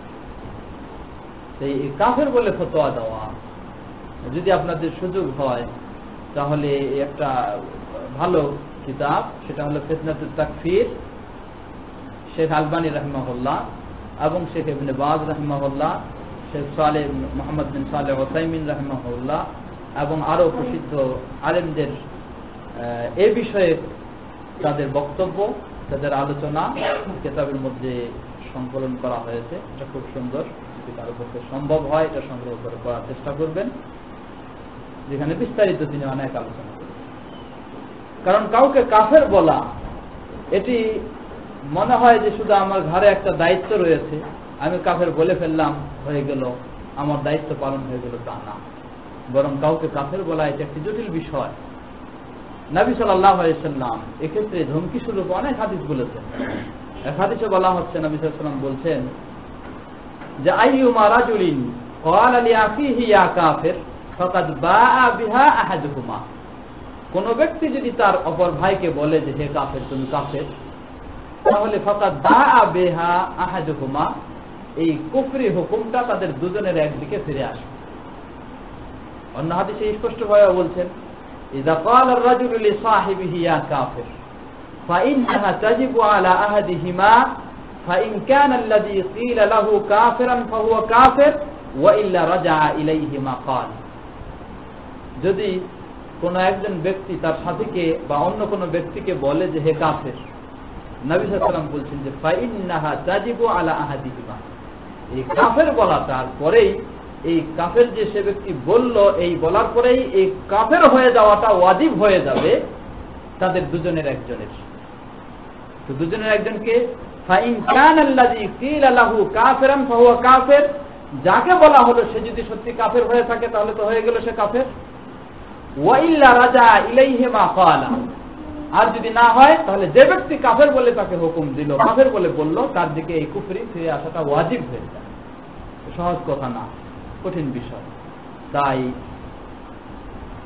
অনুরূপভাবে আরো অন্য হাদিসে নবী ইসলাম বলছেন লা ইয়ারমি রাজুলুন রাজুলান বিল ফুসুকি ওয়া লা ইয়ারমিহি বিল কুফরি ইল্লা ইরতাদ্দাত আলাইহি ইন লাম ইয়াকুন সাহিবুহু কাযালিক। নবী সাল্লাল্লাহু আলাইহি ওয়াসাল্লাম বলছেন যে কেউ একজন আরেকজনকে কাফের, ফাসিক, মুরতাদ বলে যেন ছড়াছড়ি না করে। কারণ যদি সে ব্যক্তি না হয়ে থাকে তাহলে যে ব্যক্তি মুরতাদ, ফাসিক, কাফের বলে ছড়াছড়ি করছে তার দিকেই এই হুকুম ফিরে যাবে। এখানে আরেকটি বিষয় রয়েছে, যেমনই ভাবে কাউকে কাফের বলবো আমি, এক্ষেত্রে হুঁশিয়ার করা হচ্ছে, কঠোরতা করা হচ্ছে। তেমনই ভাবে আবার কোনো ব্যক্তি যদি কাফের হয়ে যায় তার ব্যাপারে আবার সন্দেহ পোষণ করারও সুযোগ নাই, বরং তাকে কাফেরই মনে করে। সেটাও আবার আরেক বিষয়। কোনো ব্যক্তি যদি সত্যিকারই কোরআন এবং হাদিসের দৃষ্টিকোণ থেকে কাফের বলে প্রমাণিত হয়ে যায় তাহলে সে ব্যক্তির ব্যাপারে আবার সন্দেহ রাখাটাও অন্যায়, তাকে কাফের বলেই মনে করতে হবে। সুতরাং এই বিষয়টি সকল জনসাধারণের বিষয় নয়, বরং এই বিষয়টি যারা এ বিষয়ে কোরআন এবং হাদিসের জানাশোনা ও বোঝার দিক দিয়ে বিজ্ঞ, তাদের এই শোভা পায়, তাদের এই কাজটি যে কাকে কাফের বলা যাবে আর কাকে কাফের বলা যাবে না। কাফের এর হুকুম এটা দুই দৃষ্টিকোণ থেকে হয়। একটাকে বলা হয় তাকফির মুতলাকান, আরেক হলো তাকফির মুআয়্যানান। মুতলাকান সাধারণভাবে কাফের, যে কোরআন অস্বীকার করে সে কাফের, যে ইসলামকে কটাক্ষ করে সে কাফের, যে আল্লাহ তার রাসূলকে ঠাট্টা বিদ্রুপ করে সে কাফের, যে মুসলমানদের ইসলামী বিষয়গুলিকে ঠাট্টা বিদ্রুপ করে সে কাফের, যে সালাতকে অস্বীকার করে সে কাফের, যে যাকাতকে অস্বীকার করে সে কাফের। এ হলো একটা সাধারণ হুকুম। আরেকটি হলো ব্যক্তি বিশেষ হুকুম। অমুক ব্যক্তি সে কাফের, কি কারণে? এই কাজ করেছে, এই জন্য সে কাফের। এই সাধারণ হুকুম সেটা বাস কোনো অসুবিধা নেই, কিন্তু কোন নির্দিষ্ট ব্যক্তিকে যখন কাফের বলে হুকুম দেওয়া হবে সেক্ষেত্রে কতগুলি বিষয় রয়েছে। বলা হয় যে কোন ব্যক্তিকে নির্দিষ্ট করে কাফের বলে হুকুম দেওয়া হলে এটা একটা গুরুত্বপূর্ণ কিতাব, মাওকিফ আহলিস সুন্নাহ ওয়াল জামাআহ মিন আহলিল আহওয়া ওয়াল বিদআহ। আহলিস সুন্নাহ ওয়াল জামাআহ এবং বিদআতি উভয়ের মাঝে কার কি অবস্থান সে সম্পর্কেই এটা একটা বড় ডক্টর ইব্রাহিম বিন আমের আর-রুহাইলি মদিনা ইউনিভার্সিটির একসময় তিনি কিসমুল আকিদা বিষয়ক ডিপার্টমেন্টের প্রধান ছিলেন, এখন সেখানকার একজন প্রফেসর। তারই এটা একটা গবেষণামূলক লেখা 2 খণ্ডে, যে এখানে তিনি এই বিষয়গুলি নিয়ে খুব সুন্দরভাবে তিনি আলোচনা করেছেন। তিনি বলছেন যে ওয়ানাকুলু ইন্না শুরুত আত-তাকফীর আল-ওয়াজিব তাহক্কুকান তুহাক্কিকুহা ফি শাখসিল মুআয়্যান বা'দা ইতিয়ানিহি বি'আমালিন আও কাওলিন মুকাফফির হাত্তা ইহকাম আলাইহি বিল কুফরি ওয়া হিয়া। তিনি বলছেন যে কোনো একজন ব্যক্তিকে নির্দিষ্ট করে যখন আমি কাফের বলতে যাব, তার কাছে হয়তো কুফরি কাজ দেখা দিচ্ছে, কুফরি কথা তার কাছে পাওয়া গেছে, এরপর তাকে যদি আমি নির্দিষ্টভাবে কাফের বলতে যাই তাহলে সেখানে কতগুলি শর্ত রয়েছে, সেই শর্তগুলি পরিপূর্ণ হতে হবে, সেই আলোকে তাকে নির্দিষ্টভাবে কাফের বলা যেতে পারে। সেই শর্তগুলি, প্রথম শর্ত হলো আইয়াকুনা বালিগান আকিলান। প্রথম শর্ত হলো সে ব্যক্তি প্রাপ্তবয়স্ক হতে হবে এবং পাগল নয়, তার বোধ শক্তি যেন ঠিক থাকে এমন। এ প্রসঙ্গে তিনি অনেকগুলি দলিল নিয়ে এসেছেন। দ্বিতীয় শর্ত হলো আইয়াকে আমিনহু আল কাউল আবিল ফি'ল আল মুকাফফির বিইরাদাতিন ওয়া ইখতিয়ারিন মিনহু। এই ব্যক্তি সে যে কোনো কুফরি কথা বলে ফেলেছে অথবা কুফরি কাজ করে ফেলেছে, এটা হতে হবে তার স্বেচ্ছায়। চাপের মুখে বলেছে, চাপের মুখে সে কিছু বলেছে বাধ্য হয়ে, এমন অবস্থায় নয়, বরং স্বেচ্ছায় সে শান্ত শিষ্ট মানে সুস্থ মস্তিষ্কে এসে এভাবে বলেছে বা এটা কাজ করেছে। তৃতীয় শর্ত হলো আনতাবলিগাহু ফি যালিকা আল হুজ্জা আল্লাতী ইউকাফফার বিখিলাফিহা। যেই বিষয়টি, যেই কুফরি কাজ বা কথা সে বলে ফেলেছে বা করে ফেলেছে, এক্ষেত্রে তার কাছে বিষয়টি সুস্পষ্ট থাকতে হবে যে এই কাজটা করলে কাফের হয়ে যায় বা এই কথাটি বললে কাফের হয়ে যায়। এই বিষয়টা তার কাছে সুস্পষ্ট থাকতে হবে, কারণ হয়তো বা সে ব্যক্তি এটা জাহেল, এক্ষেত্রে সে জানে না যে এটা বললে এই অবস্থা হয়ে যাবে, অথবা সে কিছু জানে কিন্তু বিষয়টির পরিপূর্ণ তার কাছে স্পষ্ট নয় যে এভাবে বললে এই পর্যায়ে হয়ে যাবে ইত্যাদি। তাই এমন অবস্থায় যদি সে করে থাকে তাহলে হবে। চতুর্থ হলো আল্লা ইয়াকুনা মুতাআউইলান। সে ব্যক্তি যেন কোনো তাওয়িল, কোরআন এবং হাদিসের দলিল তার কাছেও আছে, আমি যেই দলিল এর আলোকে তাকে কাফের বলতে চাচ্ছি এই দলিলও তার কাছে আছে, কিন্তু সে এই দলিলের আরেকটা সাইড পেয়েছে বুঝার, আরেকটা ব্যাখ্যা সে পেয়েছে, সেই ব্যাখ্যার আলোকে সে এই কাজটা করতেছে বা এই কথা বলতেছে। এই অবস্থায় যদি হয়ে থাকে তাহলে তাকে সেই ব্যক্তিকে কেন্দ্র করে কাফের বলা যাবে না। এগুলি নিয়ে অনেক দীর্ঘ আলোচনা। প্রথম হলো প্রাপ্তবয়স্ক ও জ্ঞানবান হওয়া, সেটা তো সাধারণ বিষয়। দ্বিতীয় হলো স্বেচ্ছায় হওয়া, বাধ্য হয়ে নয়। তৃতীয় হলো এই বিষয়ে তার কাছে হুজ্জা না থাকা, তার কাছে এই বিষয়টি স্পষ্ট না হওয়া, এই বিষয়ের জ্ঞান তার কাছে না থাকা। এই বিষয়ে যদি তার কাছে জ্ঞান না থেকে থাকে তাহলে তাকে কাফের বলে হুকুম দেওয়া যাবে না, যতক্ষণ না তাকে পূর্ণভাবে এই বিষয়টির জ্ঞান দেওয়া হয় তার পূর্বে তাকে কাফের বলে হুকুম দেওয়া যাবে। চতুর্থ যেটি তাবিল, আসলে এই বিষয়টি লক্ষ্য করতে হবে। জাহমিয়া সম্প্রদায় তারা আল্লাহ রাব্বুল আলামিনের আসমা সিফাত সবগুলোকে অস্বীকার করছে। ইমাম ইবনে তাইমিয়া রাহিমাহুল্লাহর মতো এই আসমা সিফাতের ক্ষেত্রে কেউ আর বেশি গবেষণা করেননি। এত গবেষণা করেছেন তিনি হলেন ইমাম ইবনে তাইমিয়া রাহিমাহুল্লাহ। তাই জাহমিয়াদের ব্যাপারে সবচেয়ে ইমাম ইবনে তাইমিয়া রাহিমাহুল্লাহ ভালো অবগত রয়েছেন যে তাদের অবস্থানটা কি। এরপরও তিনি বলতেছেন ওয়ালা উকাফিরুহুম বিআইনি, তারা বুঝতেছি আমি এই কুফরিতে তারা লিপ্ত হয়েছে, এরপরও তাদেরকে আমি কাফের বলে ঘোষণা দিতে পারছি, কারণ তাদের মাঝে কিছু ওই সংশয়, কিছু বিভিন্ন রকমের সাইড দিয়ে আশ্রয় নিয়েই তারা আবার এই সমস্ত দলিল প্রমাণ পেশ করছে।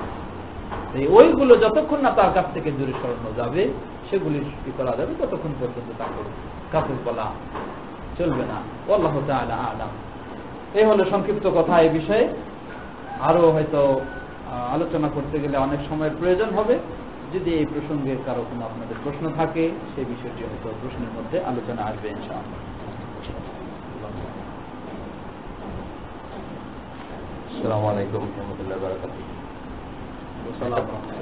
একটা প্রশ্ন আছে, if a person denies that আমার একটা প্রোগ্রাম চলছে, আমি ওখানে গিয়ে মাগরিব পড়ার চেষ্টা করি। if a person denies the condition to be a Muslim out of ignorance, মুসলমান হওয়ার শর্তগুলো যদি কেউ অজ্ঞতাবশত অস্বীকার করে, will he be regarded as a kafir? তাহলে কি তাকে কাফের করা হবে নাকি অজ্ঞতাবশত যদি কেউ অস্বীকার করে মুসলমান হওয়ার কন্ডিশনগুলো? যে আমরা সেই কাউকে কাফের বলার, ব্যক্তি বিশেষে কাফের বলার শর্তগুলি আমরা আলোচনা করলাম, সেগুলির মধ্যে একটি বিষয় হলো ওই ব্যক্তির জানা থাকা উচিত বা জানা থাকতে হবে যে এই কাজগুলি আমি বর্জন করলে বা এই কাজগুলি অস্বীকার করলে আমি কাফের হয়ে যাব। যদি এটা জানা থাকে এরপরেও সে অস্বীকার করে তাহলে কাফের, আর যদি না জেনে হয়ে থাকে তাহলে তাকে কাফের বলা যাবে না।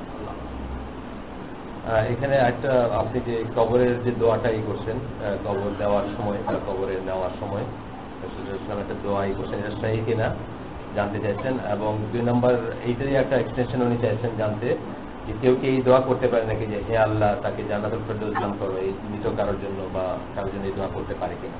2টা অংশ। যে আমি যে দোয়াটি বলেছি সম্পূর্ণ দোয়া বলিনি, বরং দোয়ার অংশ বলেছি। কবর জিয়ারত সম্পর্কে এই ধরনের 2টি দোয়া নবী সাল্লাল্লাহু আলাইহি ওয়াসাল্লাম থেকে প্রমাণিত, তবে আমি যেটি বলেছি সেটিও সহিহ হাদিসে প্রমাণিত। দ্বিতীয় অংশ হলো নিজের জন্য বা কোনো ব্যক্তির জন্য জান্নাত চাওয়া, জান্নাতুল ফেরদৌস চাওয়া যায় কিনা। অবশ্যই নিজের জন্য কোনো মুমিন মুসলিম সে নিজের জন্য অবশ্যই জান্নাতুল ফেরদৌস চাইবে, আর অন্য কোনো ব্যক্তির জন্য চাইতে হলে অবশ্যই সেই ব্যক্তি মুসলিম হতে হবে, তাহলে তার জন্য জান্নাত চাওয়া যাবে। আর যদি মুসলিম না হয় তাহলে তার জন্য জান্নাত চাওয়া যাবে না, চাই সে জীবিত হোক বা মৃত হোক। আল্লাহ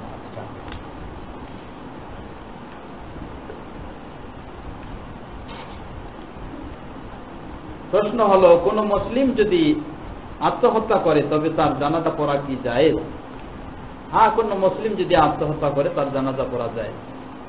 নবী সাল্লাল্লাহু আলাইহি ওয়াসাল্লামের যুগে এক ব্যক্তি, তিনি এক বর্শা দিয়ে বা অস্ত্র দিয়ে তিনি আত্মহত্যা করেছেন, তবে নবী সাল্লাল্লাহু আলাইহি ওয়াসাল্লাম তার জানাজা পড়েননি, সাধারণদেরকে জানাজা পড়তে বলেছেন, সেই হিসাবে সাধারণরা জানাজা পড়বে।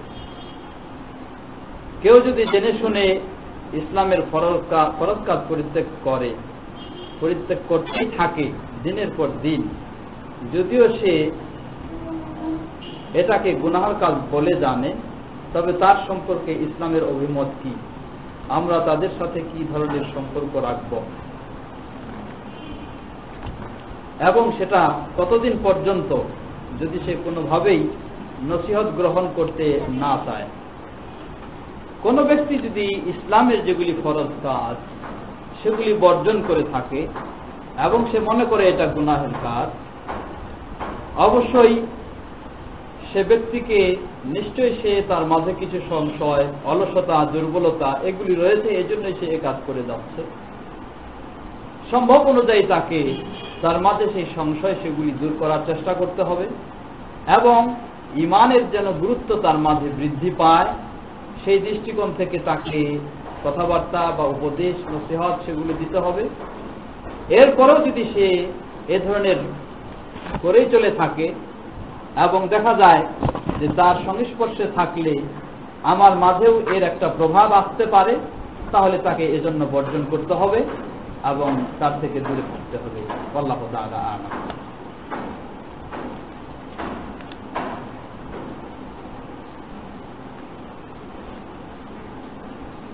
প্রশ্ন হলো, যে ব্যক্তি অলসতা করে সালাত আদায় করে না সে কি কাফের? দুইটা মত আছে শুনেছি, কোনটা শক্তিশালী এ সম্পর্কে কোরআনের দলিল থাকলে বলবেন।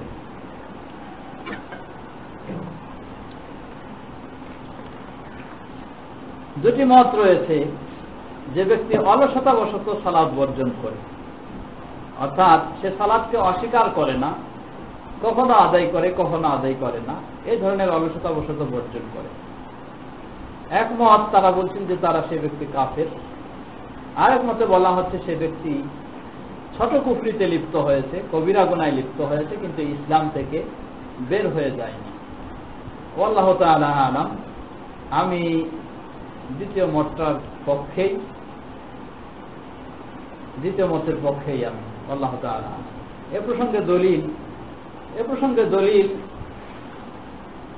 সম্পূর্ণ ইসলাম থেকে বের হয়ে যাওয়ার সপক্ষে যে দলিলগুলি দেওয়া হয়, আমরা মনে করি সেখানে কুফরি শব্দটি যে ব্যবহার হয়েছে সে কুফরিটি কুফরি আসগার বলে আমরা মনে করে থাকি।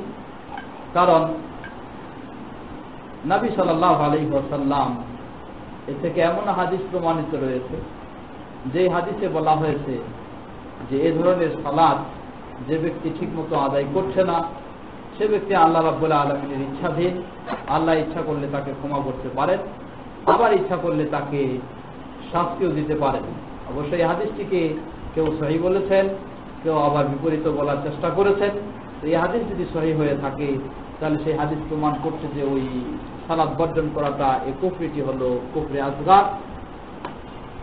অন্যভাবে হাদিসুল বেতাকা যেটাকে বলা হয়, অর্থাৎ কিয়ামতের দিন যখন হিসাব হবে, সেই হিসাবের সময় এক ব্যক্তি শুধু সারা জীবন অপরাধ আর অপরাধ, শুধু লা ইলাহা ইল্লাল্লাহ এটি শুধু তার পাওয়া যাবে, সেটার বিনিময়ে আল্লাহ রাব্বুল আলামিন তাকে জান্নাত দান করবেন। যদি সে কাফের হয়ে থাকে একেবারেই, তাহলে তো চিরস্থায়ী সে জাহান্নামী হবে। কিন্তু ওই হাদিসের আলোকে বোঝা যায় যে সে ব্যক্তি চিরস্থায়ী জাহান্নামী নয়, বরং কুফরি আসগারে সে লিপ্ত হয়েছে। আল্লাহু তাআলা।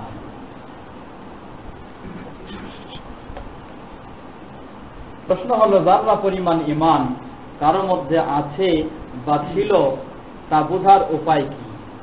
দয়া করে উদাহরণ দিয়ে বলবেন কি?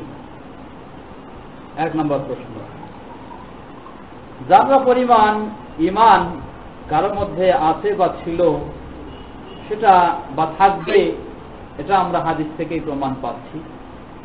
নবী সাল্লাল্লাহু আলাইহি ওয়াসাল্লাম বলেছেন, ইউখরাজু মিনান নাস মান কানা ফি কলবিহি মিসকালু যাররাতিন মিনাল ঈমান।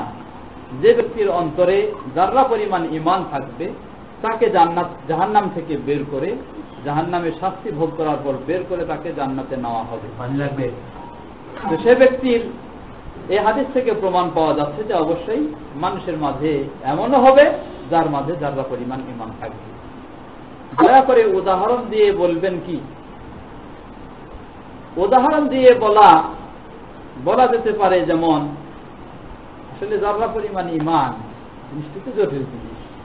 কি পরিমাণ হলে যাররা পরিমাণ ঈমান হয়, বা কোনটি কাজ করলে যাররা পরিমাণ ঈমান হয়? লা ইলাহা ইল্লাল্লাহ এটি তো একটি সহজ জিনিস না, ছোট জিনিস না। নবী সাল্লাল্লাহু আলাইহি ওয়াসাল্লাম বলেছেন, মান ক্বালা লা ইলাহা ইল্লাল্লাহ দাখালাল জান্নাহ।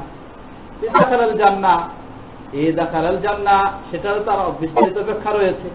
শুধু মুখ দিয়ে কেউ লা ইলাহা ইল্লাল্লাহ বললে জান্নাতে যাবে না, কোন পর্যায়ে যাবে? হ্যাঁ, কারো এমন অবস্থা রয়েছে সে মুখ দিয়ে শুধু লা ইলাহা ইল্লাল্লাহ বলে অন্তর দিয়ে বিশ্বাস করলে আর কিছু করতে যদি নাও পারে, সুযোগ না পায়, সে ব্যক্তিও ভাবে জান্নাতে যাবে। আর কোনো ব্যক্তি যদি এমন হয়ে থাকে তাহলে সে মুখ দিয়ে লা ইলাহা ইল্লাল্লাহ বলেছে কিন্তু অন্য কিছু করার সুযোগ পেয়েছে, কিন্তু সেই বহু জীবনে অন্যায় অপরাধ করেছে, তাহলে সে ব্যক্তি জান্নাতে যাবে। লা ইলাহা ইল্লাল্লাহ বলাটা এটা তো যারা পরিমাণ শুধু ঈমান নয়। আল্লাহু তাআলা আলাম। এটি একটি জটিল বিষয়, এর উদাহরণ আমার পক্ষে দেওয়া সম্ভব নয়, যেহেতু আমার এই বিষয়ে স্পষ্ট জানা নাই। তবে একটা বলা যেতে পারে, তা হলো যাররা পরিমাণ ঈমান, মানে ঈমানটা কেউ যদি ঈমান শুরু করে তাহলে শুরুতেই তো তার যাররা পরিমাণ হয় না, বরং বিশাল পরিমাণ হয়ে থাকে। কিন্তু বিশাল পরিমাণ হওয়ার পর অপরাধে লিপ্ত হওয়ার কারণে দিনের পর দিন অপরাধ করতে করতে করতে করতে তার ইমানটা হ্রাস পেতে পেতে পেতে পেতে একেবারে যাত্রা পরিমাণ গিয়ে পৌঁছে যাবে, এরপরে সে মারা যাবে ওই অবস্থায়। এই দৃষ্টিকোণ থেকে হয়তো হতে পারে, আল্লাহু তাআলা আ'লাম। দ্বিতীয় প্রশ্ন হলো, যে বা যারা মুখে মুসলিম বলে দাবি করেন তবে কথায় এবং আচরণে শিরক প্রকাশ পায়, যেমন পর্দার বিষয় খুব একটা তার কাছে গুরুত্ব পায় না, তাছাড়া কথায় কথায় বলে ফেলেন যে নির্বুদ্ধিতা মুসলিমের বৈশিষ্ট্য। হ্যাঁ, এ ব্যক্তি মুসলিম হিসাবে দাবি করছে, আবার এগুলি সে বলতেছে, তার কাছে এই সমস্ত বিষয়গুলি প্রকাশ পাচ্ছে। এগুলি হওয়ার কারণ হতে পারে তার ইমানের দুর্বলতা, এবং এই বিষয়গুলি বলাও যে তার ইসলাম ইমান নষ্ট হয়ে যেতে পারে এই বিষয়টা তার কাছে স্পষ্ট নয়, বা এক্ষেত্রে তার অজ্ঞতা রয়েছে এবং এক্ষেত্রে তার সংশয় রয়েছে। সে ব্যক্তির এই সংশয় দূর করার পরেও যদি সেটার উপর সে বহাল থাকে, তাহলে তার হুকুম বা তার অবস্থানটা ভয়াবহ হতে পারে। আল্লাহু তাআলা আ'লাম। সব প্রশ্ন মেরে এটা লাস্ট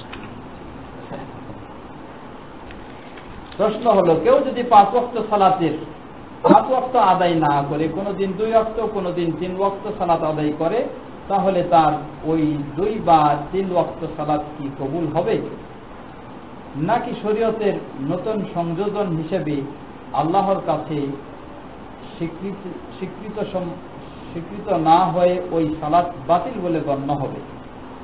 কারণ আল্লাহ তো 5 ওয়াক্ত ফরজ করেছে। কোন ব্যক্তি যদি এভাবে সালাত আদায় করে এবং মনে করে যে এভাবেই সালাত আদায় করার নিয়ম, তাহলে তার বিষয়টা খুব জটিল বিষয়, তার ঈমানও টিকে থাকাটা কঠিন হয়ে যাবে।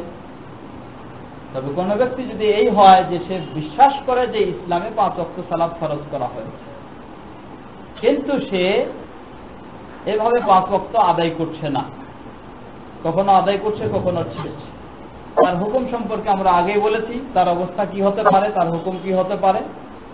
যদি তাকে আমরা মুসলিম বলে থাকি, ইসলাম থেকে বের না করে থাকি, তাহলে সে কোনো সন্দেহ নাই অবশ্যই সে বড় ধরনের গুনাহ, কবিরা গুনাহে লিপ্ত হচ্ছে।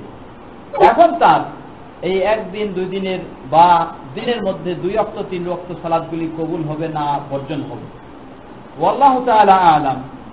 সালাত, এই 5 ওয়াক্ত সালাত, এটি একটি যৌথ কোনো ইবাদত নয়, বরং প্রতি ওয়াক্তই একটি স্বয়ংসম্পূর্ণ ইবাদত। তাই এই স্বয়ংসম্পূর্ণ ইবাদত যদি তার শর্ত অনুযায়ী আদায় করে থাকে, তাহলে সেটি আল্লাহর কাছে কবুল হবে বলে আশা করা যায়। কথা বুঝেছেন? 5 ওয়াক্ত সালাত মিলেই একটা ইবাদত নয়, যে তার অর্ধেক করেছি অর্ধেক বাদ দিয়েছি এমন নয়, বরং এখন আমি মাগরিব আদায় করব, এই মাগরিব এটাই একটি স্বয়ংসম্পূর্ণ ইবাদত। এই মাগরিবকে যদি আমি ঠিকভাবে আদায় করতে পারি, তাহলে এখানে যদি কবুল হওয়ার শর্তগুলি থাকে, আশা করা যায় এটা কবুল হবে ইনশাআল্লাহ। তবে ওই বিশ্বাসের বিষয়টা যদি সে মনে করে থাকে যে আমার 1 ওয়াক্ত আদায় করলেই আমার সব আদায় হয়ে যাবে ইত্যাদি ইত্যাদি, তাহলে তার পরিণতি অন্য হবে।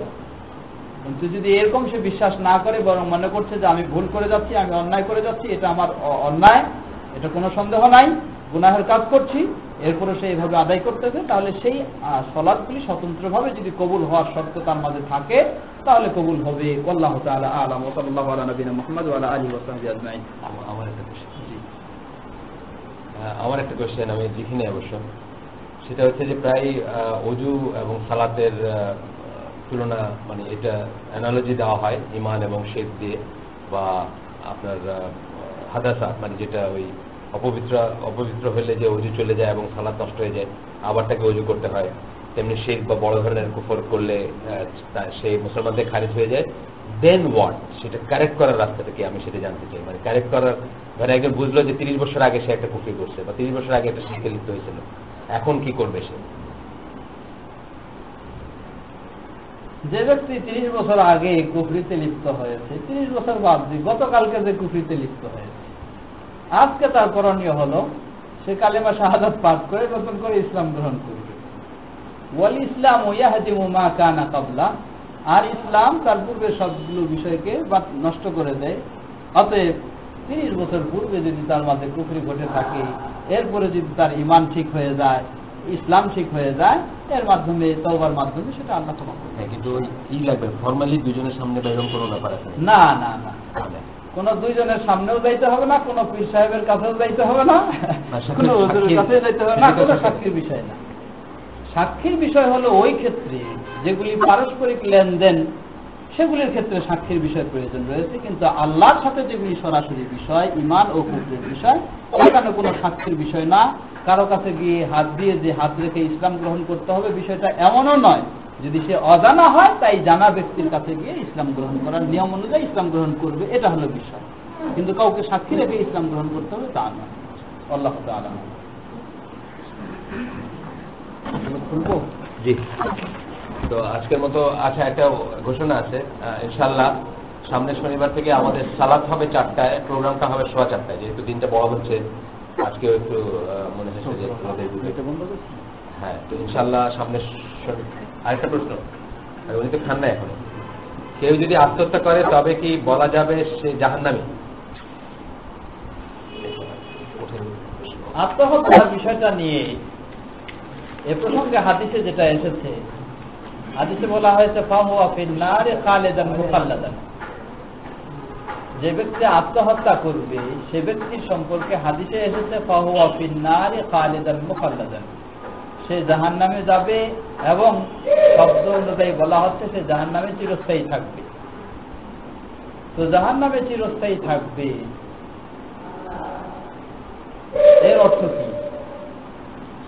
খালিদান মুখাল্লাদান এর অর্থ বর্ণনা করতে গিয়ে হাদিস বিশারদগণ তারা বলছেন যে এর অর্থ হলো এই যে যেহেতু সে ব্যক্তি ইসলাম থেকে বের হয়ে চিরস্থায়ী জাহান্নামী হয়ে গেছে বা ইসলাম থেকে বের হয়ে গেছে এমন কোরআন ও হাদিসের প্রমাণ বলছে না, অতএব তার দীর্ঘস্থায়ী বা চিরস্থায়ী জাহান্নামী হওয়া এর অর্থ হলো সে দীর্ঘস্থায়ী জাহান্নামী হবে, এরপর আল্লাহ রাব্বুল আলামিন তাকে হয়তো ক্ষমা করতে পারেন। কথাটা বুঝেছেন? যে ব্যক্তি আত্মহত্যা করবে সে এই আত্মহত্যার অপরাধে ইসলাম থেকে বের হয়ে গেল, এ ধরনের কোরআন এবং হাদিসে স্পষ্ট বলা হয়নি। এবং ওই আত্মহত্যাকারীর নবী সাল্লাল্লাহু আলাইহি ওয়াসাল্লাম জানাজা পড়ারও অনুমতি দিলেন। তাহলে সেটাও প্রমাণ করতেছে যে আত্মহত্যার কারণে ইসলাম থেকে সে একেবারে বের হয়ে পূর্ণ কাফের হয়ে যায়নি। যদি সে পূর্ণ কাফের না হয়ে যায় তাহলে সে চিরস্থায়ী কখনো আজীবনের জন্য কখনো জাহান্নামী হবে না। তাহলে নবী সাল্লাল্লাহু আলাইহি ওয়াসাল্লামের কথাই যে ব্যক্তি কি করেছে, মান কাতালা নাফসাহু ফাহুয়া ফিন্নার খালিদান মুখাল্লাদান, যে ব্যক্তি আত্মহত্যা করেছে সে জাহান্নামে চিরস্থায়ী থাকবে। চিরস্থায়ী এই খালিদান মুখাল্লাদান এর অর্থ হলো দীর্ঘস্থায়ী হবে, জাহান্নামে সে দীর্ঘস্থায়ী হবে, এরপর শাস্তি ভোগ করার পর আল্লাহ রাব্বুল আলামিন তাকে জাহান্নাম থেকে বের হওয়ার সুযোগ দিতে পারেন। আল্লাহ তাআলা। আরেকজন গেস্ট আমাদের নতুন আসলে একটা কিছু জিনিস বলবেন। রোমের 31-32 নম্বর আয়াতে সেখানে আল্লাহ তাআলা বলতেছেন যে যারা দলে দল নিজেদের দিনে মতভেদ সৃষ্টি করে নানা দলে বিভক্ত হয়ে তাদেরকে মুশরিক করছে। আবার আদিত্য রাসূলুল্লাহ সাল্লাল্লাহু আলাইহি ওয়াসাল্লাম বলতেছে আমাদের মত 73টা দল হবে, তার মধ্যে 72টা জান্নাত হবে, একটা জান্নাত হবে। এখন আমার প্রশ্ন হলো আমরা যদি রোম বলা হয়েছে নিজেদের দিনে মতভেদ সৃষ্টি করে নানা দল বিভক্ত হয়ে যায় তারা মুশরিক, আর হাদিসের অনুপাত 73টা দল। এখন এই মুশরিক দলগুলি ছাড়া আমাদের দেশে কি এদের দল আছে? মুসলিম যাদেরকে বলা হচ্ছে বা রাসূল যে 72 দলের জান্নাতি বলছে, এই ধরনের দল কি আমাদের দেশে আছে কিনা? আমি এই জিনিসটা নিয়ে খুব চিন্তিত আছি। প্রায় গত 5 মাস যাবৎ একজন লোকের সাথে পরে আমি খুব কনফিউশন করা। এখন আমি আপনাকে পেয়েছি, আপনি যদি পুকুরি প্রশ্ন আছে সেই মুশরিকটা কাছাকাছি বিচারের প্রশ্ন আছে, আমাকে একটু প্লিজ ক্লিয়ার করুন। আপনার এই প্রশ্নের উত্তর সূরা রুমের যে আয়াতের কথা বলছেন সে আয়াতটি একটু দেখার প্রয়োজন। আপনাদের মুসাফ থাকলে কর্মজি থাকলে একটু নিয়ে আসেন।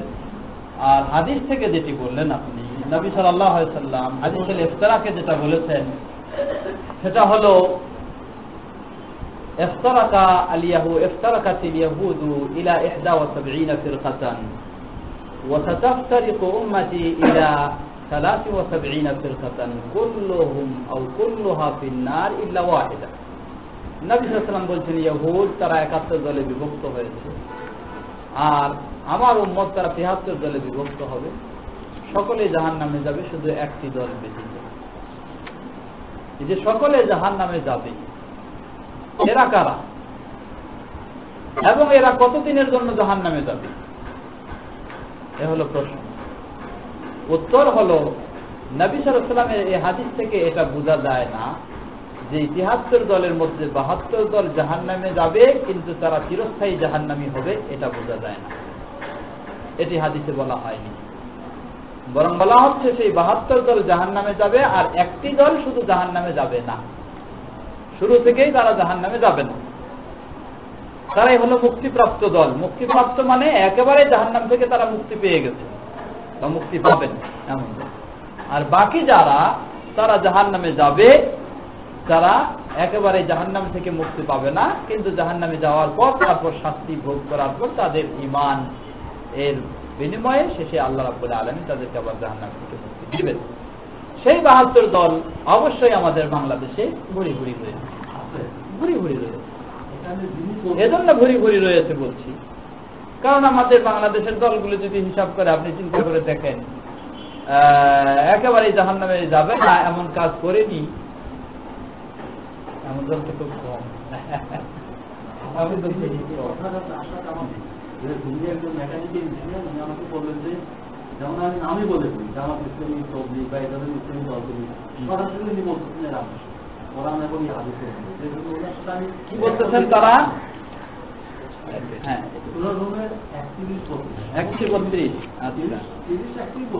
মুনিবিনা ইলাইহি ওয়াত্তাকুহু ওয়া আকিমুস সালাতা ওয়া লা তাকুনু মিনাল মুশরিকিন মিনাল্লাযীনা ফাররাকু দীনাহুম ওয়া কানু শিয়াআ কুল্লু হিজবিন বিমা লাদাইহিম ফারিহুন। এখানে 3টি আয়াত একসাথে সম্পৃক্ত। আল্লাহ রাব্বুল আলামিন প্রথমে 30 নম্বর আয়াতে বলছেন ফাআকিম ওয়াজহাকা লিদ-দীনি হানিফা, তুমি একনিষ্ঠভাবে দ্বীনের অনুসারী হও, ফিতরাতাল্লাহিল্লাতী ফাতারান-নাস আলাইহা লা তাবদীলা লিখালকিল্লাহ যালিকা দ্বীনুল কাইয়্যিম ওয়ালাকিন আকসারান-নাস লা ইয়ালামুন। প্রথম আয়াতের মধ্যে দ্বীনের দিকে একনিষ্ঠ হওয়ার কথা বলা হচ্ছে।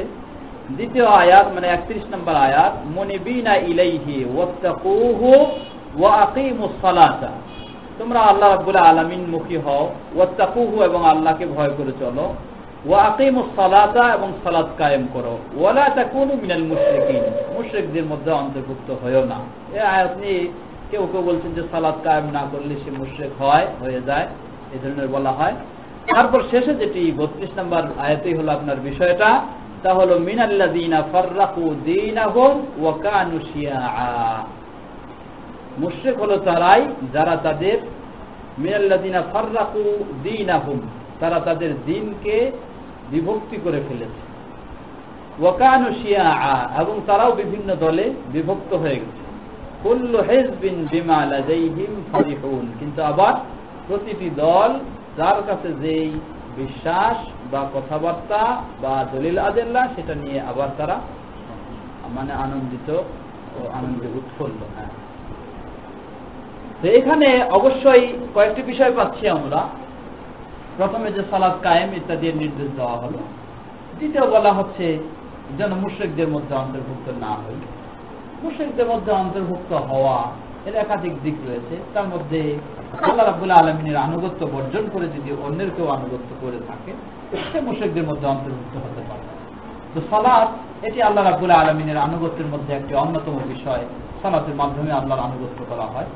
সেই সালাত বর্জন করে যদি আল্লাহর বাদ দিয়ে অন্যের সেই ধরনের আনুগত্য শুরু করে তাহলে সে মুশরিক হয়ে যাবে।